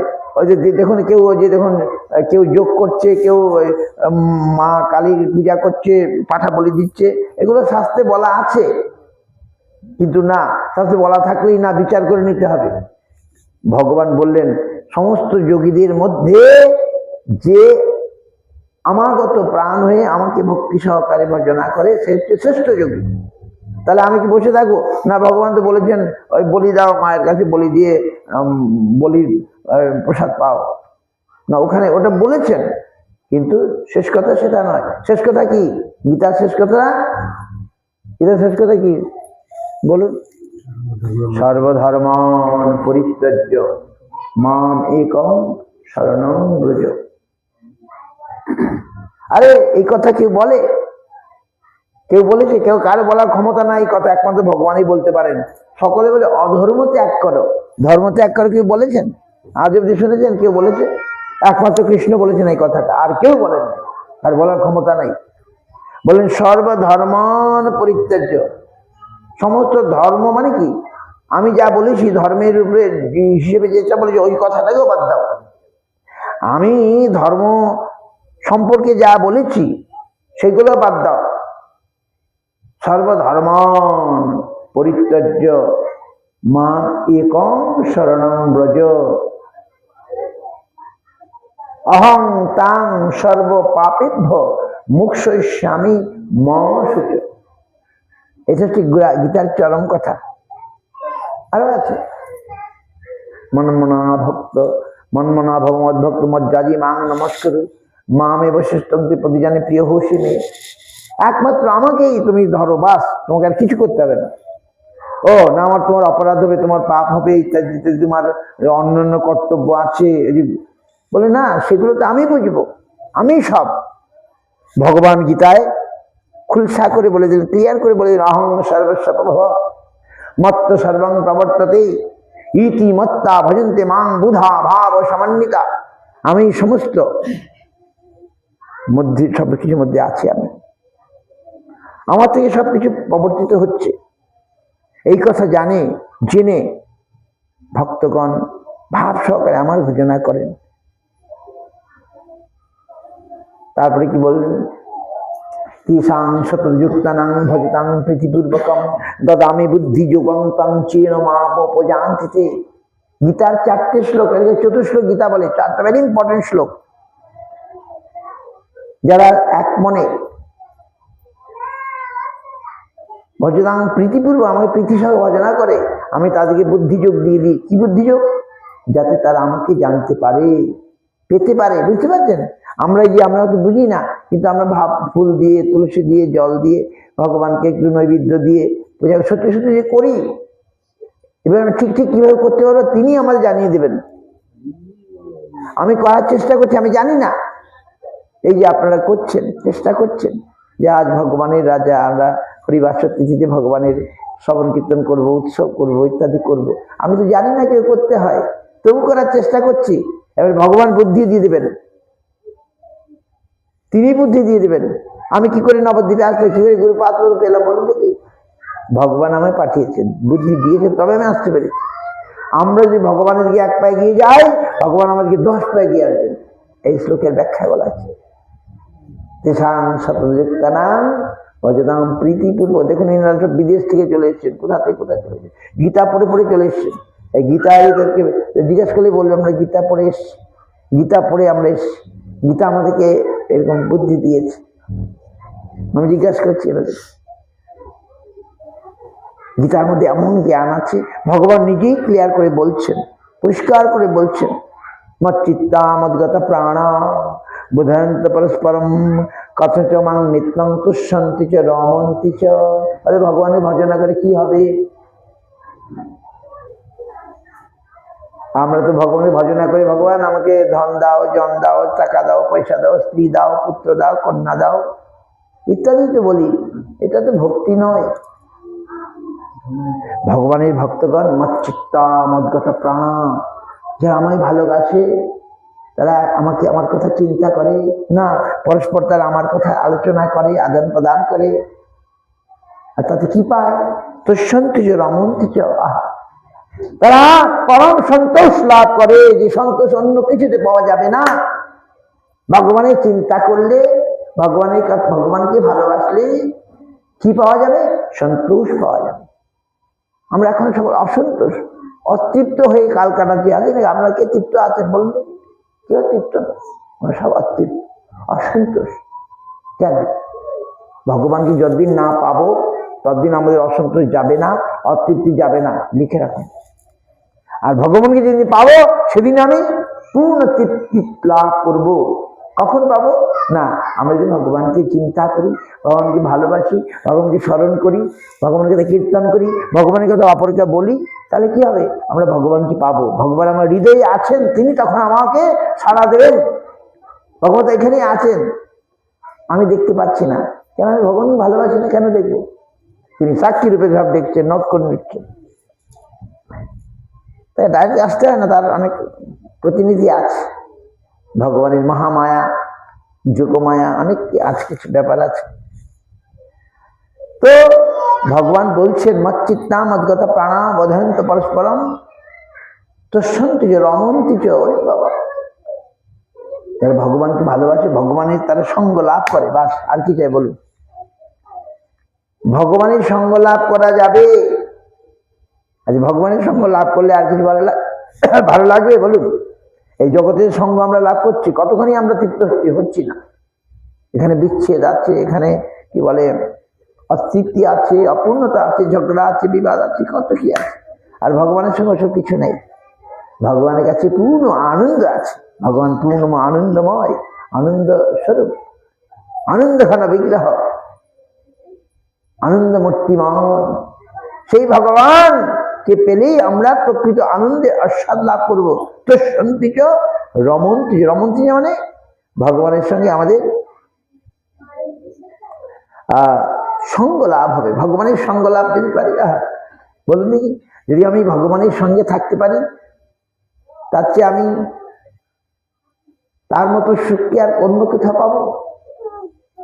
কৃষ্ণের সঙ্গে যারা থাকে তারা যে সুখ পায়, ভগবানের সঙ্গে যারা থাকতে পারে তাদের কি সুখী আর কেউ আছে জগতে? আর কেউ নেই। আমরা ভগবানের সঙ্গ বর্জিত হয়ে এখন অসুখী হয়ে আছি, বুঝতে পারছেন? আমরা ভগবানের সঙ্গ থেকে বিচ্যুত হয়ে পড়েছি, এই জন্য আমাদের দুঃখ। জানিলাম মায়া পাশে এ জড় জগতে, গোবিন্দ বিরহে দুঃখ পাই নানা মতে। যেদিন জানবো, এখন জানতে পারি নাই, জানলে আর এই সংসারে আমি থাকবো না। আর তো সংসার মোর নাহি লাগে ভালো, কাহা যায় কৃষ্ণ হেরি এ চিন্তা বিশাল। যেদিন আমি জানতে পারবো যে আমি কৃষ্ণ থেকে বিচ্যুত হয়ে পড়েছি বলে এই দুঃখ, এই দুঃখ কেউ মানে গুছাতে পারবে না, একমাত্র কৃষ্ণই পারবেন। তখন আর তো সংসার, এ মায়ার সংসার, জড় সংসার আর ভালো লাগবে না। কাহা যাই কাহা কৃষ্ণ এ চিন্তা বিশাল। সেদিন আমাদের কবে আসবে? কবে আমি বুঝতে পারবো আমার এই অবস্থার কথা? ভগবান বলছেন তেষাম অনুকম্পার্থ মোহাম্মদ না শোনাবে জ্ঞান জীবনে ভাষ্যতা। আমি তাদের জ্ঞান রূপ দ্বীপ জ্বালিয়ে দিই তার হৃদয়ে, তাদের প্রতি স্নেহ পরবশ হয়ে অনুকম্পে কৃপা করে আমি তাদের কৃপা করি তাদের হৃদয়ের মধ্যে। কাদের? যারা আমার কথা চিন্তা করে, যারা আমায় ভালোবাসে, যে আমায় ভক্তি করে। আমরা কি করছি? এটাই তো করছি, করার চেষ্টা করছি, করতে পারছি না। এই যে আমরা সবাই নেই, অল্প অল্প মুসলিম কিছু মানুষ দেখুন, তারা ভগবানকে ভালোবাসে। হয়তো আমি বোঝাতে পারবো না, কিন্তু তবু আমি ভালো লাগে। এই তো ভক্তন কি বলবেন, ভগবান আমার ভালো লাগে, ভগবানের নাম করতে ভালো লাগে, ভগবান ধামে যেতে ভালো লাগে, ভগবানের ভক্ত সঙ্গ করতে ভালো লাগে, ভগবানের মন্দিরে গিয়ে আরতি দর্শন করতে ভালো লাগে, ভগবত ধাম পরিক্রমা করতে ভালো লাগে। বাস, এটা করলে ভগবান খুশি হবেন। তখন তিনি যদি আমাকে কৃপা করেন, আমি হয়তো তিনি আমার কাছে এসে উপস্থিত হতে পারেন। ভক্ত বলে না, প্রভু তোমার কাছে এসে আমি তোমায় দেখি। ভক্ত বলে, আমি তোমার কি সেবা করতে পারি প্রভু বল, আমি কি করলে তুমি সুখী হবে। এটা সে ভক্তের কথা। ভগবান এইরকম নিজেই নিজের কথা বললেন। আর কি বললেন? কত সুন্দর সুন্দর কথা আছে। তিনি বললেন, অনন্য চিন্তন মাং যোজনা পর্যুপাসতে তেষাং নিত্যাভিযুক্তানাং যোগক্ষেমং ভম্মহম। অনন্য চিন্তয়ে, যে আমার কথা চিন্তা করে, আমার ভজনা করে, নিত্যযুক্ত আমার উপাসনা, নিত্য আমার উপাসনা করে, আমি কি করি? তাদের যা প্রয়োজন আমি বহন করে নিয়ে যাই। যোগক্ষেমং ভম্মহম, তাদের যে প্রয়োজনীয় বস্তু প্রাপ্তি ঘটাই না, তার সংরক্ষণও করি। আমার ভক্তের যা প্রয়োজন আমি নিজে বহন করে নিয়ে যাই। এখন এই কথা দেখে অর্জুন মিশ্র, একজন ব্রাহ্মণ পণ্ডিত ভক্ত, তিনি বলেন তিনি সহ্য করতে পারছেন না। ইস, ভগবান কি ভুল করেছে নাকি লিখতে গিয়ে বা বলতে গিয়ে? তিনি বহন করে আনবেন কেন? তিনি ওটাকে কেটে দিয়ে দদাম্মহম লিখে দিয়েছেন। ভগবান বহন করে নিয়ে যান, এটা আমি মানতে পারছি না। ভগবান দেন না, আমার ভক্তের যা প্রয়োজন আমি বহন করে নিয়ে যাই। আর দেখুন, ভক্তের জন্য তিনি সারথি হয়ে চলে আসছেন কুরুক্ষে। কেন এসেছেন? অর্জুন ভক্ত, অর্জুন কৃষ্ণকে ভালোবাসে, তিনি আজ সারথি রূপে এসে গেছেন ভগবান। হ্যাঁ, এটা আমরা দেখতেই পাচ্ছি।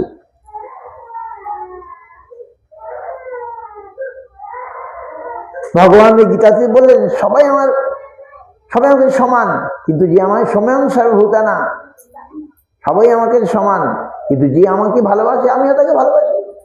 নাকি অর্জুন দুর্যোধন দুজনকে ডেকেছিলেন, যে যেমনটি চাইল সে তেমনটি পেয়ে গেল। সে চাইল নারায়ণের সেনা, নারায়ণের সেনের, আর অর্জুন চাইল কৃষ্ণকে। আর যেখানে কৃষ্ণ, যেখানে অর্জুন, সেখানেই জয়, সেখানে বিজয়, সেখানেই নীতি, সেখানেই সমস্ত কিছু, লক্ষ্মী সেখানে সব কিছু। বুঝতে পারছেন? তাই আমরা যদি কৃষ্ণকে ধরি, আমরাই জয়ী হব। বুঝতে পারছেন? কৃষ্ণকে যারা ধারণ করবে তারা জয়ী হবে, আর কৃষ্ণকে যারা বাদ দেবে তারা পরাজয় হবে। বুঝতে পারছেন?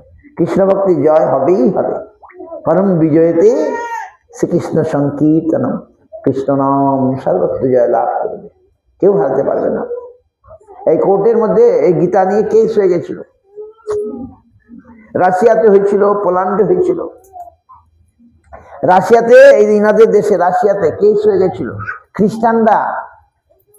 খ্রিস্টানরা দেখছে এই বৈষ্ণবতা বেড়ে যাচ্ছে, খালি দিনের পর দিন এদের সংখ্যা বেড়ে যাচ্ছে। এদের আসল বইটা কি? বলে গীতা, এদের বই। বলে গীতা ভালো করে পড়ে টড়ে দেখলো, আরে বাপ, গীতা এ তো এখানে গীতা কৃষ্ণ ভগবান যুদ্ধ করতে বলছেন, হিংসা করতে বলছেন, মারতে বলছেন। এবার কেস লাগিয়ে দিল। হ্যাঁ, সত্যি ঘটনা। এত ক বছর, 10 বছর আগে কেস লাগিয়ে দিল, না 8-10 বছর আগে। বলে এদেরকে বন্ধ করো, গীতা প্রচার বন্ধ করো। তখন কেসে যখন আরম্ভ হলো, বাস দেখা গেল তারাই হেরে গেল। এবার কৃষ্ণের উপরে কেস, পোল্যান্ড বলে একটা জায়গা আছে, ওইখানেও কৃষ্ণের উপরে কেস উঠেছিল, যে কৃষ্ণ এত ভালো কাজ করছেন না, যুদ্ধ করতে বলছেন। তারপরে আরে যুদ্ধ করতে, কার যুদ্ধ? অন্যায় বিরুদ্ধে যুদ্ধ, অসুন্দরের বিরুদ্ধে যুদ্ধ। যারা মানুষকে মারতে আসছে, আমি তাকে বোঝা করবো নাকি? তারা 5টা গ্রাম দিল না, তাদের 5টা রাজ্য পাওয়ার কথা, সে রাজ্যটাও দিল না। তাদেরকে এভাবে কি বলে ছল ছল পাশা ক্রীড়া তাদেরকে হারালো, একের পর এক অন্যায় করলো অন্যায় করলো অন্যায় করলো। ভগবান তাদেরকে বুঝিয়ে সুঝিয়ে তবু পারলেন না, তখন যুদ্ধ করবে কি করবেন? জগৎ তো এইভাবেই চলছে, ভগবান যেটা করবেন সেটাই ঠিক। এইটা হচ্ছে, এটা আমাদের কৃষ্ণ হচ্ছে অনাদি আদি গোবিন্দ সর্বকারণ কারণম, তিনি সাধারণ কেউ নন, তিনি যেটা বলবেন সেটাই ধর্ম। তো এই জন্য তিনি বললেন সব ধর্ম ছেড়ে দিয়ে আমার শরণাগত হও, আমি তোমাকে রক্ষা করব। এটা কৃষ্ণই বলতে পারেন, আর কেউ বলতেই পারে না। তিনি সর্বেশ্বর পরমেশ্বর, তিনি সর্বশক্তিমান। তখন অর্জুন মিশ্র ওটা কেটে দিয়েছিল। সেদিনই কি হলো, দুইটি ছেলে, কালো ছেলে একটা, সাদা ছেলে একটা, তারা মাথার মধ্যে করে সমস্ত চাল ডাল তেল নুন নিয়ে সেই ব্রাহ্মণের বাড়ি আসলো, অর্জুন মিশ্রের বাড়ি। অর্জুন মিশ্র তখন স্নান করতে গেছে, এসে তার স্ত্রীকে বলছে, দেখো দেখো দেখো ব্রাহ্মণী, আমরা তোমাদের জন্যে এই ওই সিধা পাঠিয়ে দিয়েছে জমিদার বাড়ি থেকে, আমরা নিয়ে এসেছিলাম, আর তোমার পতি স্বামী দেখো আমাদের কি মেরেছে, দেখো কি মেরেছে। হ্যাঁ, ব্রাহ্মণী তো অবাক, আমার পতি তো এরকম নয়, তিনি মারবেন কেন? হ্যাঁ মেরেছে, দেখো তোমাদের জন্য সব নিয়ে আসছি, মেরেছে। নিয়ে ওগুলো দিয়ে চলে গেল। তখন ব্রাহ্মণ ফিরে আসলে, অর্জুন মিশ্র ফিরে আসলে, বলে কি হলো? পত্নী বলছে, তুমি কে কি করলে? আমাদের জন্য তারা বয়ে আনছে চাল ডাল তেল নুন, কত কি সিদে কোথা থেকে দিয়েছে তারা, আর তুমি তাদেরকে মারলে? ওই জন্য না তো আমি কাউকে, হ্যাঁ তুমি মেরেছো, ওই যে আমার দেখিয়ে দিয়ে গেল। হ্যাঁ তাই তো, আমি তো গীতার ওই কথাটাকে কলম দিয়ে কেটে দিয়েছিলাম, ভগবানের কথাটা কেটে দিয়েছিলাম, ভগবানের গায়ে লেগে গেছে। সত্যি ঘটনা, ভগবান নিজেই বলছেন, অনন্য চিন্তয়ন্তমাং যোজনা পরিপাসতি তেষাং নিত্যাভিযুক্তানাং যুগক্ষেমং বহম্যহং। আমি তাদের প্রয়োজনীয় বস্তু সংগ্রহ করে দিই, বহন করে নিয়ে যাই, আর সেটা সংরক্ষণ করি। আমরা বলি, আমি যখন মঠে এসেছিলাম, গুরু মহারাজের মঠে,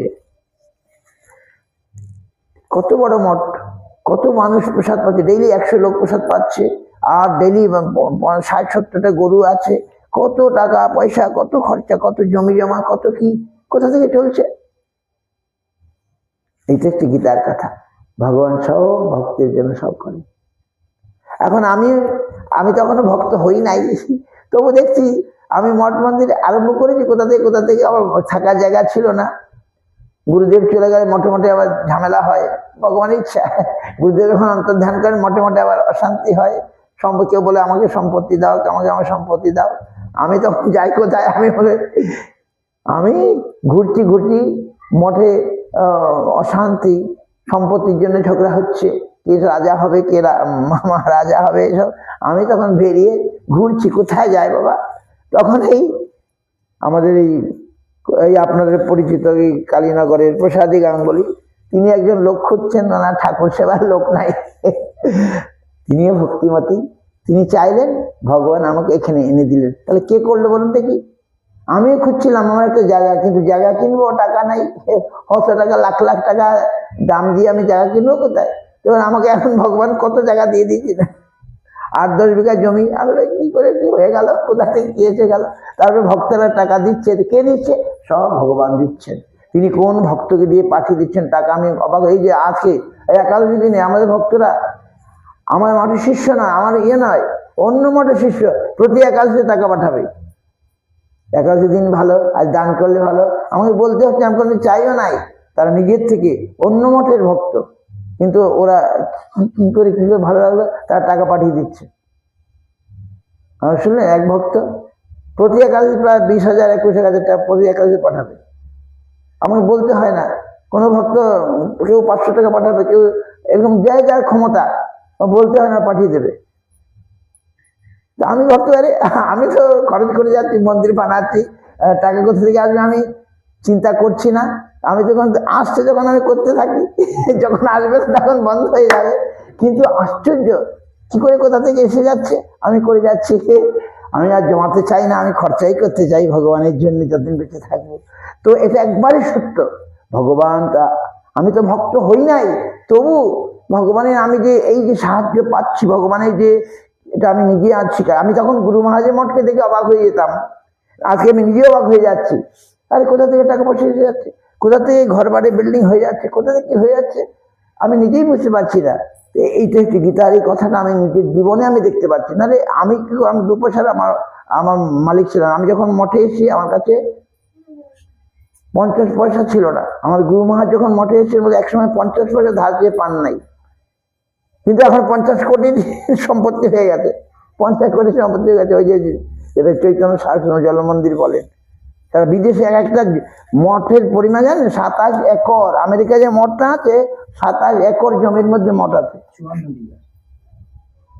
আরো বেশি, 54 বিঘা, 90-এর কাছাকাছি, 27 একর।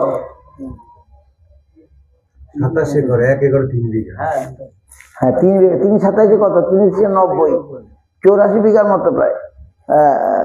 80 বিঘা জমি। আবার কেমন করে কিনেছেন শুনবেন, শুনলে অবাক হয়ে যাবেন। হ্যাঁ, তো এখন এত মহারাজের পছন্দ হয়েছে, ওই জমিটাতে ঝর্ণা আছে, ওই জমিটাতে আবার নদী আছে, ওই নদীতে ওই জমিটাতে ছোট্ট একটা পর্বত মানে পাহাড় মতো আছে, আবার বন আছে। মহারাজ বলে বাহ এইটা আমার পছন্দ। ওইখানে আমেরিকা আমাদের দেশের মতো না, ও বড় জায়গা, মানুষ কম। ওখানে আমাদের যেমন 1 বিঘা 2 বিঘা জমি বিক্রি হয়, ওখানে 30 বিঘা 50 বিঘা 80 বিঘা 100 বিঘা এরকম জমি প্লট করে বিক্রি হয়। তো ওইরকম বড় বড় ইয়ে মালিক বলছে আমি কেটে বিক্রি পুরোটা নিতে হবে। তো এত সুন্দর যে এখানে নদী আছে, ছোট্ট নদী আছে, ছোট্ট পাহাড়ি নদী, বা আবার ঝর্ণা আছে, বন আছে। মহারাজ এটা কিন্তু এখন কিনবে, এত টাকা কোথেকে পাওয়া যাবে? তখন ভক্তরা বলল, গৃহস্থ ভক্ত বলল আমরা সকলে লোন নেব। ওরা যে যে কাজকর্ম করে, ব্যবসা করে, বিয়ে করে, ব্যাংক অ্যাকাউন্ট আছে, আমি লোন নেব। সেই লোন নিয়ে সবার লোন নিল টাকা, সেই লোন নিয়ে সেই মঠটা কি কেনা হয়ে গেল। আর এখন সারা জীবন ধরে এদের লোন মেটাতে হবে। কিন্তু মহারাজ দেখে বলে কত খুশি, বাহ এদের জীবনটাকে লোন দিয়ে দিল। আর ওকে মিটে দেবে, তার ছেলেকে মিটে দেবে, টাকা সরকারের টাকা মানে ব্যাংকের টাকা প্রতি মাসে মাসে ওদের কাজের কেটে নেবে কিনা। এইরকম ভক্ত বিদেশের কথা বলছি, তারা লোন নিয়ে সকলেই টাকা দিল মহারাজকে। মহারাজ এখন ওই মঠ হয়ে গেছে, ওই 27 একর জমির মধ্যে আমেরিকায় মঠ আছে। তো এইরকম ভাবে ভগবান করে দেন, ভক্তের ভিতর দিয়ে জাগিয়ে দিলেন। না ভক্তই ভাবলো না আমাকে দিতে হবে, এগুলো কে করেন? সব ভগবান করেন, ভগবানই সব। তো তিনি ভক্তির ভিতরে প্রেরণা জুগিয়ে দেন, ই করেন। তো ভগবান গীতার মধ্যে এই সমস্ত কথা আছে যেগুলো আমাদেরকে মানে গল্প নয়, সত্যি ভগবান ওই যে বুঝাবার জন্যে তিনি কেটে দিয়েছিলেন, বহম কেটে দদাম্মহম লিখে দিয়েছিলেন। বলো না আমি বহন করে নিয়ে যাই আমার ভক্তের যা প্রয়োজন। ভগবান এইরকম। গীতার মধ্যে আরো কত সুন্দর সুন্দর কথা আছে। সেই গীতার শেষ কথা যেটা বললাম, আমি আর অধিক সময় নিতে চাই না। শেষ কথা কি হচ্ছে, আমরা এদিক ওদিক কি করব না করব ওইসব না করে ভাগবতের, শ্রীমদ ভাগবতের গীতার কথা আমরা শুনবো। গীতার বাণী বলেন তুমি আমার শরণাগত হও। আমি তখন গুরু মহারাজকে প্রশ্ন করলাম, প্রশ্নটা কি, যে গীতাতে ভগবান বলছেন ঈশ্বর সর্বভূতানাং হৃদ্দেশে তিষ্ঠতি অর্জুন, রামায়ণ সর্বভূতানি যন্ত্রণাই মায়া। ঈশ্বর সবাইকে দিয়ে সবকিছু করার নাকি, তা আমার দোষ হয় কেন? এইটা আমার প্রশ্ন, তাই তো? ঈশ্বর সবাইকে করান, তাহলে আমার দোষ হয় কেন? এটা বুঝতে হলে ভালো করে বুঝতে, আমি তো বুঝতে পারতাম না। আমার এটাই ছিল প্রশ্ন। আমি গুরু মহারাজকে বললাম, এই গীতার মধ্যে বলছেন ঈশ্বর সর্বভূতানাং হৃদ্দেশে তিষ্ঠতি অর্জুন, ব্রাহ্মণ সর্বভূতানি যন্ত্রণাই মায়া।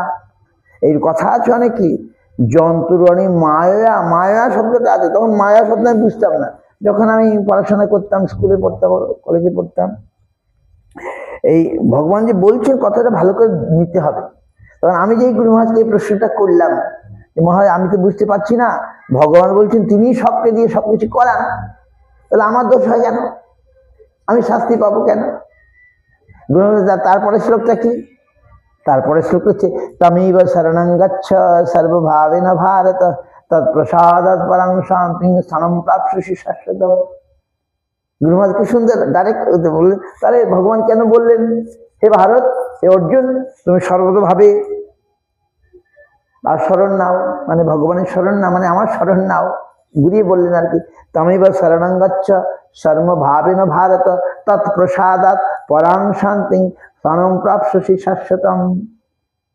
তিনি যদি এই কথাটাই তো বললেন, তমেব শরণং গচ্ছ, তুমি সর্বতভাবে শরণ নাও, ওই 4 আনা দিয়ে শরণ নয়, 16 আনা দিয়ে শরণ নাও, সর্বতভাবে শরণ নাও।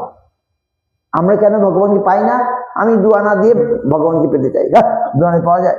ভগবান পূর্ণ, তাকে দিতে হলে 16 আনা দিতে হবে, 16 আনা না দিয়ে 16 আনা পাওয়া যায়? ভগবান পূর্ণ, আমি তাকে 1 আনা দিয়ে পাচ্ছি, আমি অনেক দিয়ে দিয়েছি না। তো তমেব শরণং গচ্ছ সর্বভাবেন ভারত, তুমি সর্বতভাবে শরণ নাও, তাতে কি পাবে? তমেব শরণং গচ্ছ তৎপ্রসাদাৎ, তখন তার কৃপায় কি পাবে? পরাং শান্তি, শ্রেষ্ঠ শান্তি পাবে। আর কি পাবে? স্থানম প্রাপ্স্যসি শাশ্বতম, নিত্য স্থান পেয়ে যাবে। আমরা আজকে যে অপূর্ণতার মধ্যে, অভাবের মধ্যে, অসন্তোষের মধ্যে, দুঃখের মধ্যে কাল যাপন করছি, কোথায় গেলে শান্তি পাবো, কোথায় গেলে কি বলে পূর্ণতা পাবো, কোথায় গেলে আমার অভাব মিটবে, এই তো আমাদের প্রশ্ন। ভগবান উত্তর দিয়ে দিলেন। আমাকে গুরু মহারাজ বললেন, তা কেন কৃষ্ণ এটা বললেন, কেন স্মরণ নিতে বললেন? তার মানে অনেক কিছু আছে, এটা ব্যাখ্যা করলে ওই যে ভগবান বললেন, আমি চালাই, মানে আমার মায়া শক্তি দ্বারা চালাই। মায়া, ভগবানের 2টি মায়া আছে, না 3টি শক্তি আছে। একটি হচ্ছে অন্তরঙ্গা শক্তি, আর বহিরঙ্গা শক্তি, আর একটা জীব শক্তি। আমরা ভগবানের শক্তি, আমরা জীব শক্তি। ভগবান এই 2টি শক্তি দ্বারা চালান। কি শক্তি? একটা যোগমায়া শক্তি, মহামায়া শক্তি। যারা কৃষ্ণকে বিমুখ, তাদের মহামায়া শক্তি তাদেরকে চালিত করে, এই যে আমাদেরকে চালনা করছে, যে আমরা কৃষ্ণ বিমুখ। আর যারা কৃষ্ণ উন্মুখ, তাদেরকে যোগমায়া শক্তি চালিত করছে। ওই যে মায়ার দ্বারা আমি চালনা করি। যারা কৃষ্ণ বিমুখ, তাদেরকে মহামায়া এই সংসারে ফেলে এনাকারে জীবনে খাওয়াচ্ছেন, আমাদের খাওয়াচ্ছেন। আর যারা কৃষ্ণ উন্মুখ হয়ে যাবে, তাদের যোগমায়া কৃষ্ণের কাছে নিয়ে চলে যাবে। বুঝতে পারছেন? তার জন্য বলে তুমি শরণাগত হও, হলেই তুমি, আমি চালাই মানে আমার মায়ের শক্তি চালায়, আমি সব করাই মানে আমার মায়ের শক্তি করে, এটাই বললেন শ্লোকটার মধ্যে।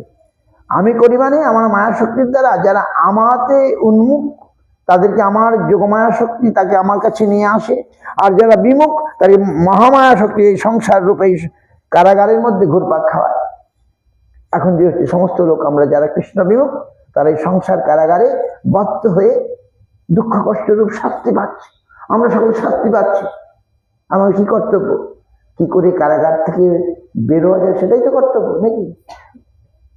আমি একটা গল্প বলে শেষ করব। এখন এক রাজা তার মন্ত্রীমশাইকে নিয়ে কারাগারের নগরটা, রাজ্যটা আজ ঘুরবেন, বেড়াবেন। বেড়াতে বেড়াতে তারা এক কয়েদখানা, মানে জেলখানার কাছে চলে এসছেন। যেই জেলখানার কাছে চলে এসছেন, আর শুনতে পাচ্ছেন খুব ঝগড়া হচ্ছে, খুব কোলাহল, ঝগড়া। রাজা বলছে, মন্ত্রীমশাই কি এই এই এই জেলখানায় খুব ঝগড়া হচ্ছে মনে হচ্ছে? হ্যাঁ মন্ত্রীমশাই, রাজামশাই, তাই হচ্ছে। কি, কেন হচ্ছে? সে তো বলতে পারবো না, চলুন আমরা ভেতরে যাই। রাজামন্ত্রী তারা তো যেতেই পারেন। তারা ভেতরে গেলেন, যাওয়া মাত্র কয়েদিরা একটু শান্ত হয়ে গেল। হ্যাঁ, রাজামশাই জিজ্ঞাসা করল, হে রাজা, এই কয়েদিগণ, তোমরা ঝগড়া করছো কেন? মনে হচ্ছে ঝগড়াই করছো, নাহলে কোলাহল হবে কেন? এত ঝগড়া হচ্ছে কেন? তখন কয়েদিরা বলল, রাজামশাই কি বলবো, আমরা এখানে প্রায় 200 কয়েদি আছি এই একটা ঘরের মধ্যে। আমাদেরকে খাবার দাবার যা দেওয়া হয়, ও 50 জনেরই হয় না। তো আমাদের নিত্য প্রয়োজনীয় যা জিনিস আসে, 200 কয়েদি 50 জনেরই মতো দেওয়া হয়, 50 জনেরই হয় না। এই জন্যে আমরা একে অপর থেকে ছিনিয়ে নেওয়ার চেষ্টা করি, তাই আমরা ঝগড়া করি, ঝগড়া করছি। তখন রাজামশাই ডেকে মন্ত্রী, এটা ঠিক নয়। এই কারাগার তো মানে সংশোধনাগার, নাকি? বাংলা কি লেখে সংশোধনাগার? আরে বাবা, সংশোধনাগার কি সংশোধন হয়? কিছুই হয় না। ওইখানে গিয়ে যদি সাধু সন্তদের ডেকে নিয়ে যদি এদের হরিকথা শোনাতো, তাদের ওদের সংশোধন হবে। নাহলে ওই খেতে দিচ্ছে, পৌঁছে দিয়ে সরকারের টাকা যাচ্ছে, আবার দুদিন পরে কারাগার থেকে বেরিয়ে আবার চুরি করবে, আবার সমাজ বিরোধী কাজ করবে। করছে কিনা বলুন? সংশোধন হচ্ছে? সংশোধন হবে কি করে? আমাদের রাজ্য সরকার জানে? মোটেই জানে না। সংশোধন হবে, তাকে ভালো কথা শোনাতে হবে, গীতার বাণী শোনাতে হবে, ভগবানের বাণী শোনাতে হবে। চুরি করলে কি হয়, এই কষ্ট পেতে হচ্ছে বোঝাতে হবে, তবে তো এদের সংশোধন হবে। আমার আমার উচিত সমাজ, রাজ্য সরকারকে, কেন্দ্রীয় সরকার, যে নেশা করে তারপরে করে সমাজের কত অনিষ্ট হচ্ছে। দেখুন আজকে এই মদের দোকানগুলো লাইসেন্স কেন দিচ্ছে? এগুলো বন্ধ করে দিতে পারে, তা করছে না। আর দেশের সংশোধন হবে? কিচ্ছু হবে না। সংশোধন হবে সাধু ঋষি মুনি, তাদের নিতে হবে, তাদের অভিমত নিতে হবে।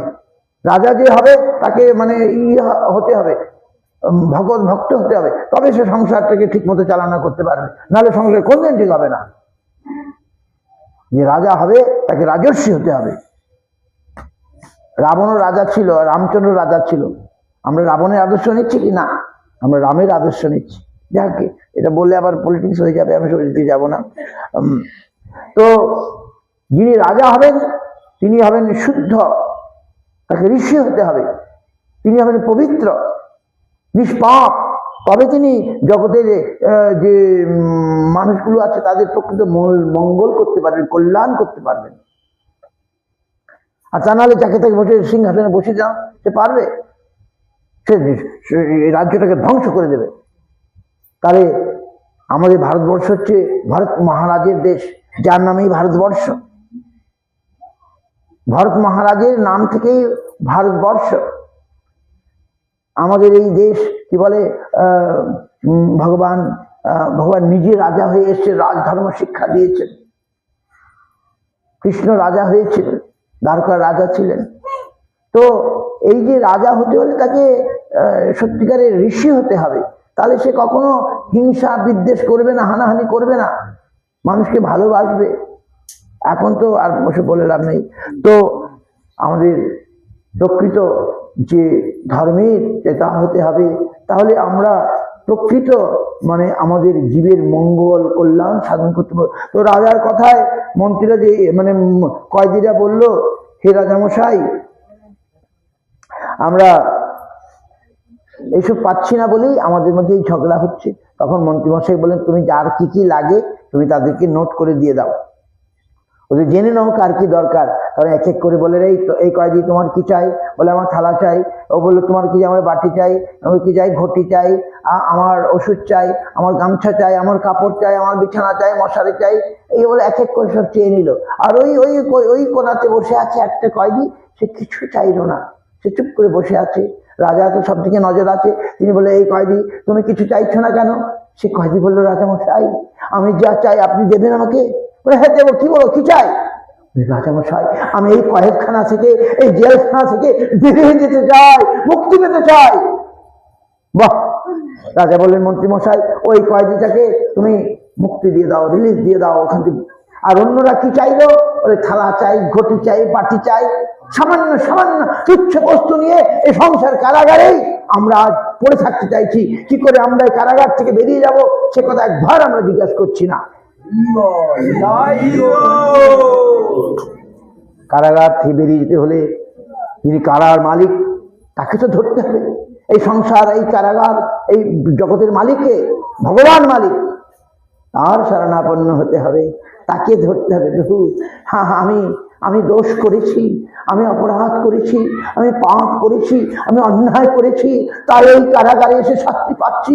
এখন আমি তোমার চরণ ধরছি, তুমি আমায় উদ্ধার করো, তুমি আমাকে এখান থেকে নিষ্কৃতি দাও, আমি কথা দিচ্ছি আর আমি দোষ করব না। তখন ভগবান আমাদেরকে এই সংসার দুঃখময় কারাগার থেকে মুক্ত করে আমাদেরকে নিয়ে চলে যাবেন কোথায়? তার সাধারণে নিয়ে যাবেন। স্বরূপে সবার হয় গোলকেতে স্থিতি। আমরা আমাদের গোলক বৃন্দাবনে ভগবানের সঙ্গে গিয়ে আনন্দ লীলায় আনন্দে আজ আমরা মেতে উঠবো। আমরা ভগবানের সঙ্গে খেলা করব, আমরা ভগবানের সঙ্গে গান করব, ভগবানকে গান শুনি ভগবানকে খুশি করব। তখন আমিও খুশি হয়ে যাব গীতা সেই কথাই আমাদের বলছেন, তমেব শরণং গচ্ছ সর্বভাবেন ভারত তৎপ্রসাদাৎ।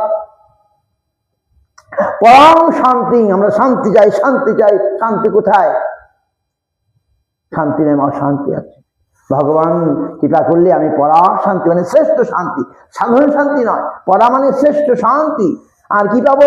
নিত্য স্থান, যস্মে যদ্গত্তা ন নিবর্তন্তে তদ্ধাম পরম মম, ন তদ ভাসতে সূর্য, ন শশাঙ্ক, ন পারক। আমার ধামটা কি এই জগতে সূর্য থেকে প্রকাশ করতে পারে না? যদ্গত্তা ন নিবর্তন, যেখানে গেলে আর ফিরে আসতে হয় না, সেই আমার ধাম পরম ধাম। আমরা সেখানে যেতে চাই, back to god, back to home. আমাদের নিজের ঘরে ফিরে যেতে হয়। ভগবানের পাদ পদ্ম হচ্ছে আমাদের নিজের ঘর। এখন আমরা হারিয়ে পড়েছি এই সংসার কারাগারে, বিচ্যুত হয়ে পড়েছি ভগবানকে ভুলে। আর ভগবানের মায়া শক্তি আমাদের পুতুল টুতুল দিয়ে আমাদেরকে ভুলিয়ে রাখছেন। আমরা বেশ খুব ভালো আছি, আসলে ভালো নেই। একটা ছেলে যখন, বাচ্চা ছেলে যখন, শিশু যখন হারিয়ে যায় তার পিতামাতার কোল থেকে, হাত থেকে, তখন সে কাঁদে কাঁদে। অন্য অন্য যারা ছিল তারা তাকে পুতুল টুতুল দেয়, খেলার চকলেট দেয়, লেবেন চুস দেয়, কিন্তু সে তবু বলে না, আমার মা কোথায়, আমার বাবা কোথায়। সে যখন আবার ফিরে পায় তখন সে আনন্দ পায়, পরিপূর্ণ তৃপ্তি ফিরে পায়। তেমনি আমাদের যে পিতা, জগতের পিতা কৃষ্ণ, জেনা ভজে বাপ, পিতৃদ্রোহী পাতকীর জন্মে জন্মে তাপ। আমরা আমাদের জগৎ পিতাকে, আমাদের, তিনি শুধু পিতা নন, তিনি আমাদের বন্ধু। ভগবান বললেন পিতামহস্য জগত মাতা ধাতা পিতামহ বেদ্যম পবিত্র মহংকারং ঋক শ্যাম যজুরে বচ। নিজে নিজের কথাটা বললেন, অর্জুনকে বললেন কিনা, আমি সব, আমি সব, আমি সব বললেন। অর্জুন বললেন, প্রভু তুমি যে সব, একবার তোমার রূপটা একবার দেখাও। তখন কি দেখালেন? দেখো আমি কে, আমি সব। তিনি দেখলেন সারা কুরুক্ষেত্রের যুদ্ধে সব তার বুকের ভিতরে সব। আর সেই ভীষণ আকার দেখে অর্জুন ভয় পেয়ে গেলেন, প্রভু তুমি তোমার এই বিশ্বরূপকে সম্বরণ করো, আমি আর সহ্য করতে পারছি না। ভগবান দেখিয়ে দিলেন তার, আগে মুখে বলছিলেন আমি সব, আমি সব, অহং সর্বস্ব পাবো, আমি সব কিছু, আমার থেকে সব কিছু হচ্ছে, আমি সব। অর্জুন বললেন, হয়তো আমাদের জন্যই বললেন, তুমি মুখে বলছো, একবার দেখাও। তখন ভগবান বিশ্বরূপ দেখালেন। বাপরে বাপ, বিশ্বরূপ দেখে তখন বললেন, মাথা নুয়ে পড়ল অর্জুন, প্রভু আমায় ক্ষমা করে দাও। আমি এখন জানতে পারলাম। কি জানতে পারলাম? তুমি সব, তুমি সব। বেত্তাসি বেদঞ্চ পরঞ্চ ধাম তয়া তত্ত্বই সমানন্ত রূপ। তুমি সব কি? তুমি সম্বরণ করো। তমাদি দেবং পুরুষ পুরাণ, তমাদিদেব, তুমি আদিদেব, পুরাণ পুরুষ। অর্জুন বলছে, তিনি নিজে চোখে দেখলেন। তমাদিদেব পুরুষ পুরাণ বেত্তাসি বেদঞ্চ পরঞ্চ ধাম। তোমাকে সকলে জানতে চেষ্টা করে, তুমি কাউকে জানতে পারো না। এই তোমাকে সকলে, তুমি সকলকেই জানো। বেত্তাসি বেদঞ্চ, সকলে তোমাকে জানতে চায়, তুমি সকলকেই জানো। পরঞ্চ ধাম, পরম ধাম স্বরূপ। তমাদি দেব পুরুষ পুরাণ তা তদ বিশ্ব অনন্ত, বিশ্ব সব তুমি, তুমি ছাড়া কিছু নাই। অর্জুন রাজ নিজের চোখে দেখে বলছেন, আমি মাথা নত হয়ে গেল। এই জন্যে আমাদের যতদিন না ভগবত অনুভূতি হবে তখন আমরা নত হব না। আমাদের সম্ভব, বাপরে বাবা, আমি এটা জানি, ওটা জানি, আরে বাপরে। আর যেদিন ভগবত অনুভূতি হবে, ভগবানকে বুঝতে পারবো, তখন মাথা নয়ে পড়ে, আরে আমি কোথায়, আর ভগবান কোথায়। এই অনুভব আমার এখন নেই, যদি হয় কোনো কালে। এই জন্য ভগবানকে ডাকতে হবে, ভগবানের নাম করতে হবে, ভগবান ভক্ত সঙ্গ করতে হবে। তখন ভগবানের কথাটা আমার ভালো লাগবে, বুঝতে পারবো, তখন তিনি বুঝিয়ে দেবেন, যে ভগবান হৃদয়ে বুঝিয়ে দেবেন। যাই হোক, হরে কৃষ্ণ। যাক, একটু কথা, গীতার কথা বললাম, সবসময় তো আর হয় না। গীতার পরে আছে ভাগবত। আগে গীতা পড়তে হবে। গীতা হচ্ছে স্টার্টিং, গীতা হচ্ছে ফাউন্ডেশন, গীতা হচ্ছে মানে কি, ভিত্তি। গীতা আমাদের বিশ্বাস এনে দেবে ভগবান সম্পর্কে, ভগবানকে আমরা জানতে পারবো। এখন আমি খুঁজে বেড়াচ্ছি কেউ ভগবান, এই যে সেদিন দেখছি না, আমরা ভগবানই তো খুঁজে পাই না। কেউ বলে দুর্গা ভগবান, কেউ কালী ভগবান, কেউ শিব ভগবান, কেউ অমুক ভগবান। আরে ভগবান যে কে? স্বয়ং ভগবান কৃষ্ণ, ঈশ্বর পরম কৃষ্ণ, সচ্চিদানন্দ বিগ্রহ, অনাদির আদি গোবিন্দ, সর্বকারণ কারণম। তবে আমাদের ভগবান একা নন, তার বিরাট পরিবার আছে। এই যে দেব দেবী সব ভগবানের পরিবার, ওইভাবে আমরা দেখবো, মিটে গেল, কোনো ঝামেলা নেই। ব্রহ্মা, শিব, দুর্গা, কালী সব ভগবানের অংশ নাকি? আর মূল কে? কৃষ্ণ, কৃষ্ণস্থ ভগবান সমেতে চাংশ কলা পুংস কৃষ্ণস্থ ভগবান, কৃষ্ণের থেকে সমস্ত অবতার। কেশব ধৃত নর হরি রূপ, কেশব ধৃত বামন রূপ, কৃষ্ণেরই অবতার। কৃষ্ণ হচ্ছে মূল আদি ভগবান। তিনি আবার শক্তি, তার শক্তি হচ্ছে রাধা রানী, রাধা কৃষ্ণ মিলিত তনু আবার গৌর হরি। আহা, আমরা এসব পেয়েছি, আমাদের ভাগ্য। ভগবানকে আমরা রাধা কৃষ্ণ মিলিত গৌরাঙ্গকে পেয়েছি এই নবদ্বীপে। আমরা সেই গৌরাঙ্গের চরণ যদি ধরি, গৌরাঙ্গের দুটি পদ, যার ধন সম্পদ সে জানে ভক্তি রসসার। গল্প নয়, নরোত্তম ঠাকুর বলছেন। সেই গৌরাঙ্গ চরণে যদি আমরা ভক্তি করি, দেখবেন বলছেন সমস্ত শাস্ত্র আর তাকে পড়তে হবে না। কি বলছেন? বেদ বিদ্যা যদি কিছুই না জানত, সে যদি গৌরাঙ্গ জানে সার। বেদ বিদ্যা যদি কিছুই না জানত, সে যদি গৌরাঙ্গ জানে সার, নয়নানন্দে বলে সেই তো সকলে জানে, সর্ববিদ্যা করতলে তার। যদি এবার গৌরাঙ্গ বলে, নরোত্তমদাসকে বললেন গৃহে বা বনেতে থাকে, গৌরাঙ্গ বলে ডাকে, নরোত্তম মাগে তার সঙ্গ। সেই গৌর হরি দেশে আমরা আছি, বলুন, গৌরাঙ্গের দেশে। দেখুন আমাদের, আমরা একবার ইয়েতে গিয়েছিলাম, গুজরাটে গিয়েছিলাম। গুজরাটের লোকেরা, আমরা ভক্তরা বলে আমাদের কত আদর করলো, বলে আপনারা গৌরাঙ্গের দেশ থেকে এসছেন, গৌর হরির দেশ থেকে এসছেন, নবদ্বীপ থেকে এসছেন, আমাদের একটু মোচা রান্না শিখিয়ে দিন। মোচা মহাপ্রভু ভালোবাসেন, ওরা তো মোচা রাঁধতে জানে না।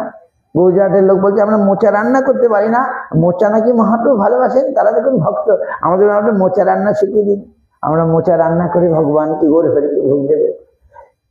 তো গৌরাঙ্গের দেশের লোক আমরা।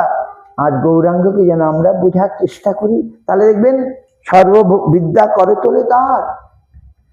বেদ বিদ্যা যদি কিছুই না জানত, সে যদি গৌরাঙ্গ জানে সার, নয়নানন্দে ভনে সেই তো সকলেই জানে, সর্ববিদ্যা করে তোলে তার। এইরকম আমাদের গৌর হরি। যাক, একটু কথা কিছু বলার চেষ্টা হলো, ভগবানের কৃপায়, আমাদের গুরুপাদ পদ্মের কৃপায়, বৈষ্ণবদের কৃপায়, যাক সকলে মিলে। আপনারা গেছেন, আমাদের খুব খুশি হলাম। আমি তো ভাবতে পারিনি যে আমি তো ওই এত ভেতরে আছি। যাই হোক, কোনো ক্রমে ঘটনার চক্রে আমরা আজ মিলিত হলাম। আজ অতি শুভ দিন, একাদশী, মোক্ষদা একাদশী, আর গীতার প্রাকট্য তিথি। আরো একজন আমাদের আমাদের গুরুবর্গ ওম বিষ্ণুপাদ ছিল ভক্তি কুসুম সমন গোস্বামী মহারাজের আজ তিরোভাব। আমি তার চরণে প্রণাম করি এবং সমস্ত বৈষ্ণব চরণে স্মরণ করে এখানে শেষ করছি। বাঞ্ছা কল্পতরুভ্যশ্চ কৃপা সিন্ধুভ্যেব চ পতিতানাং পাবনেভ্যো বৈষ্ণবেভ্যো নমো নমঃ।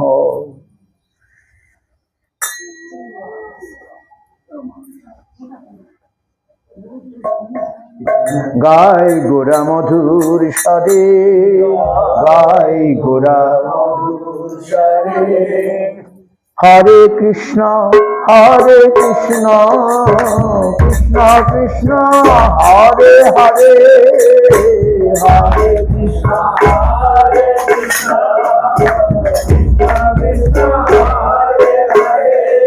হরে রাম হরে রাম, রাম রাম হরে হরে, হরে রাম হরে রাম,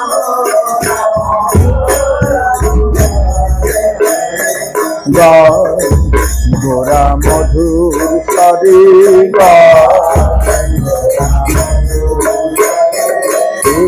গৃহে থাকো বনে থাকো, সদা হরি বলে ডাকো, গৃহে থাকো বনে থাকো, সদা হরি বলে ডাকো, গৃহে থাকো বনে থাকো, সদা হরি বলে ডাকো, গৃহে থাকো বনে থাকো,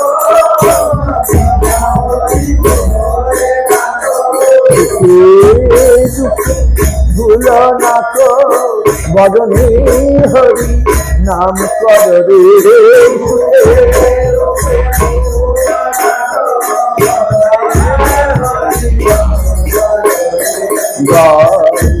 গোরা মধুর স্বরে। গায় গোরা মধুর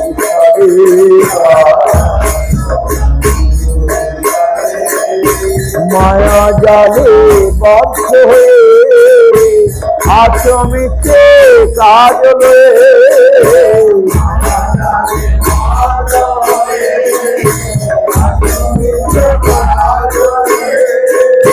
মায়া জালে বদ্ধ হয়ে আচমিতে কাজল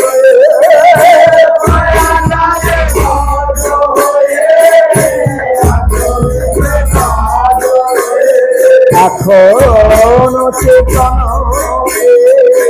রাধা মাধব নাম বল রে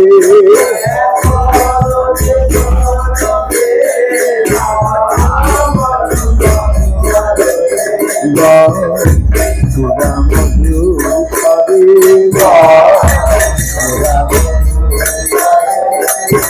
জীবন হইল নাভ দিলে ঋষিকে জীবন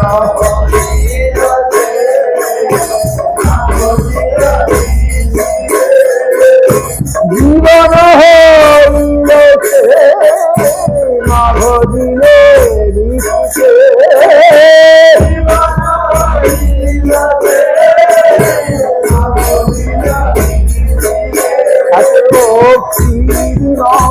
এই পদে একবার নাম রসে মাতরে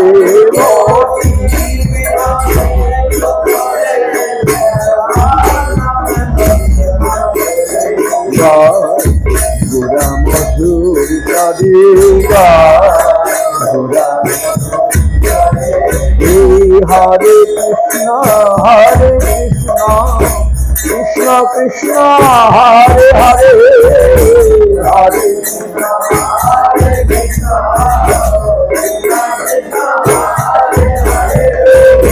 হরে রাম রাম রাম হরে হরে হরে রাম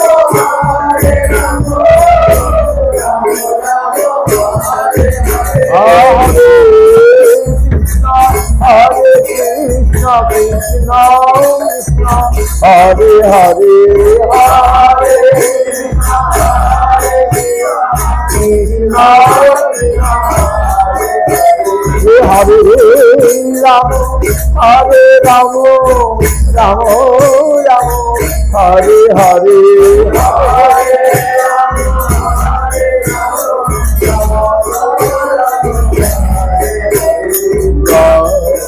গোরা মধুর পদে হরে নম কৃষ্ণ যাদবায় নম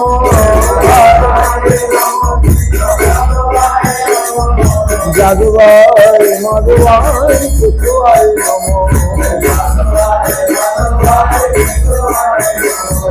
গোপাল গোবিন্দ রাম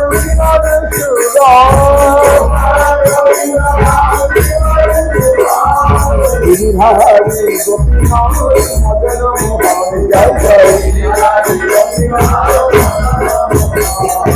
চৈতন্য নিত্যানন্দ প্রিয় দ্বৈত চন্দ্র গদাধর শিবাচারী গৌর ভক্তবৃন্দ জয় রূপ সনাতন ভক্তর পূর্ণ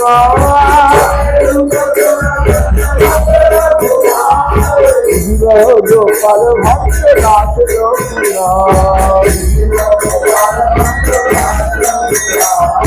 এই ছয় গোসার চরি চরণ বঙ্গ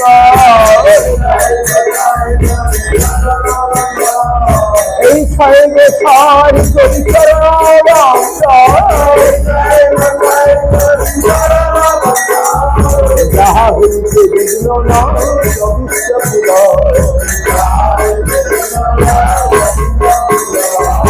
এই ছয় গোসাই আর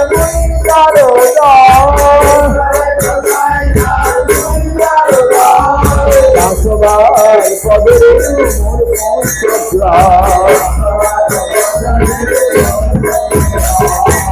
তাদের চরণ ভক্ত সামেরা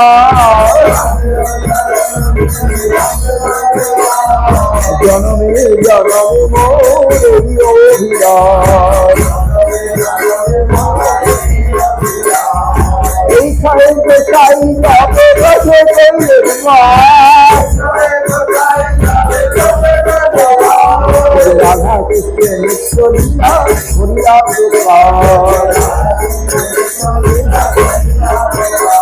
মনে আনন্দে বল হরি হরি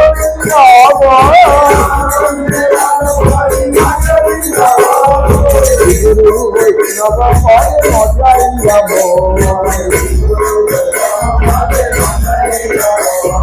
গুরু বৈষ্ণব পদ পদ্মে করিয়া নাম সংকীর্তন করে নর সমুদায় হরে কৃষ্ণ কৃষ্ণ কৃষ্ণ হরে হরে হরে রাম হরে রাম হরে হরে রাম হরে কৃষ্ণ কৃষ্ণ কৃষ্ণ হরে হরে হরে রাম হরে রাম রাম রাম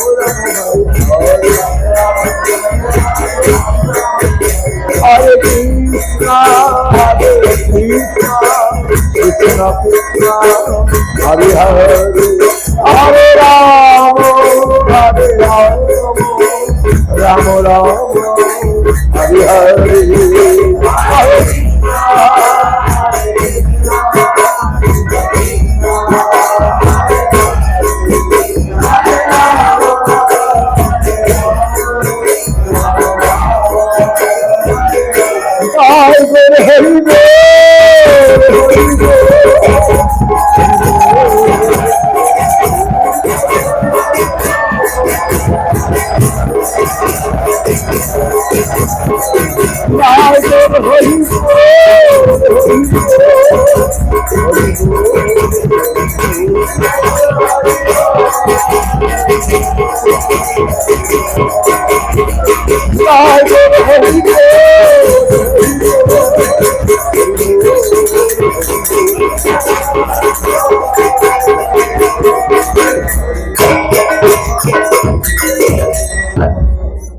একটি কথা আমার বাকি রয়ে গেল।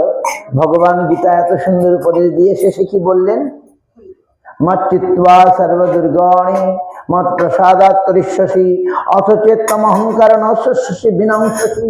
আমি তোমায় এত সুন্দর সুন্দর কথা বললাম অর্জুন, তুমি যদি আমার কথা শোনো, মচ্চিত্তা আমাকে তোমার চিত্ত অর্পণ করো, মন সমর্পণ করো, আমার কথাগুলি গ্রহণ করো, তাহলে সমস্ত দুর্গ অনায়াসে অতিক্রম করতে পারবে।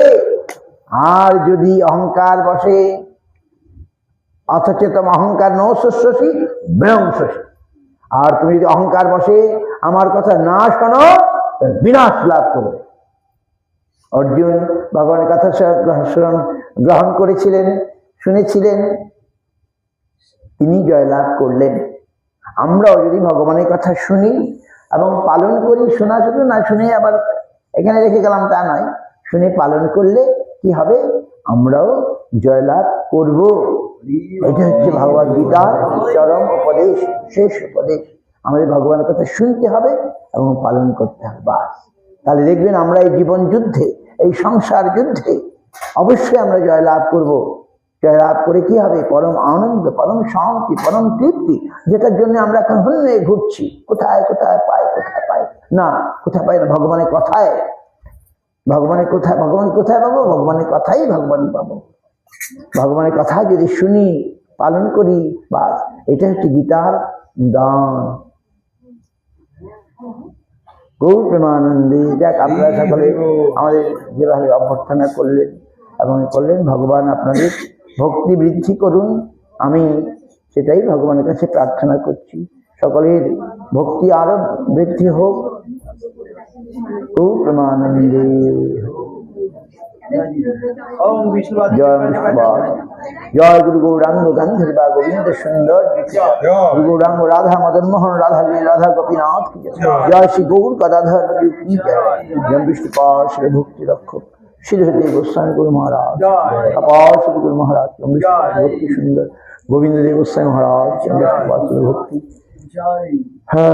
गोस्वामी महाराज गोस्वामी महाराज ये सरस्वत आचार्य बिंदु यम विष्णुपाद जगत गुरु श्री भक्ति सिद्धांत सरस्वती गोस्वामी प्रभुपाद अपार श्री प्रभुपाद जय विष्णुपाद श्री भक्ति ये भारत गोस्वामी महाराज श्री भक्ति कृष्ण समन गोस्वामी महाराज जय तुलसी महारानी की जय हरिवास तिथि की जय तिथि के पालनकारी भक्त वृंद की जय जय गीता श्रीमद् भागवत गीता प्राकट्य तिथि की जय भागवत गीता ग्रंथ की जय जय हरिनाम संकीर्तन की जय हरिनाम जय केवल हरिनाम संकीर्तन आयोजनकारी भक्तवृंद की जय जय समस्त घोष परिवार की जय जय हमारे निमतलवासी भक्तवृंद की जय समस्त नवद्वीप धामवासी विश्ववासी भक्तवृंद की जय हरिनाम संकीर्तन की जय हरिनाम संकीर्तन की जय गौर प्रेमानंदे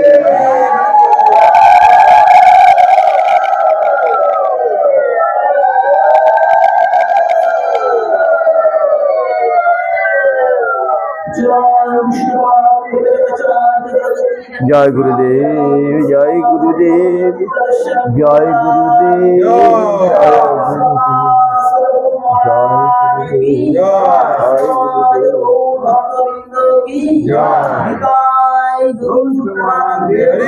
हरि बोल।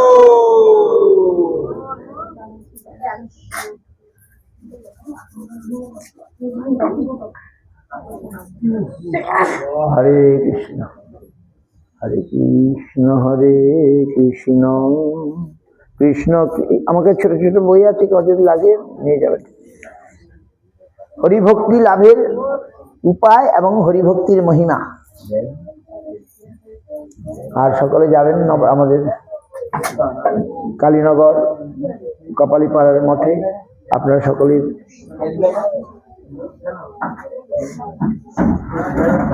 এই নিমন্ত্রণ থাকলো।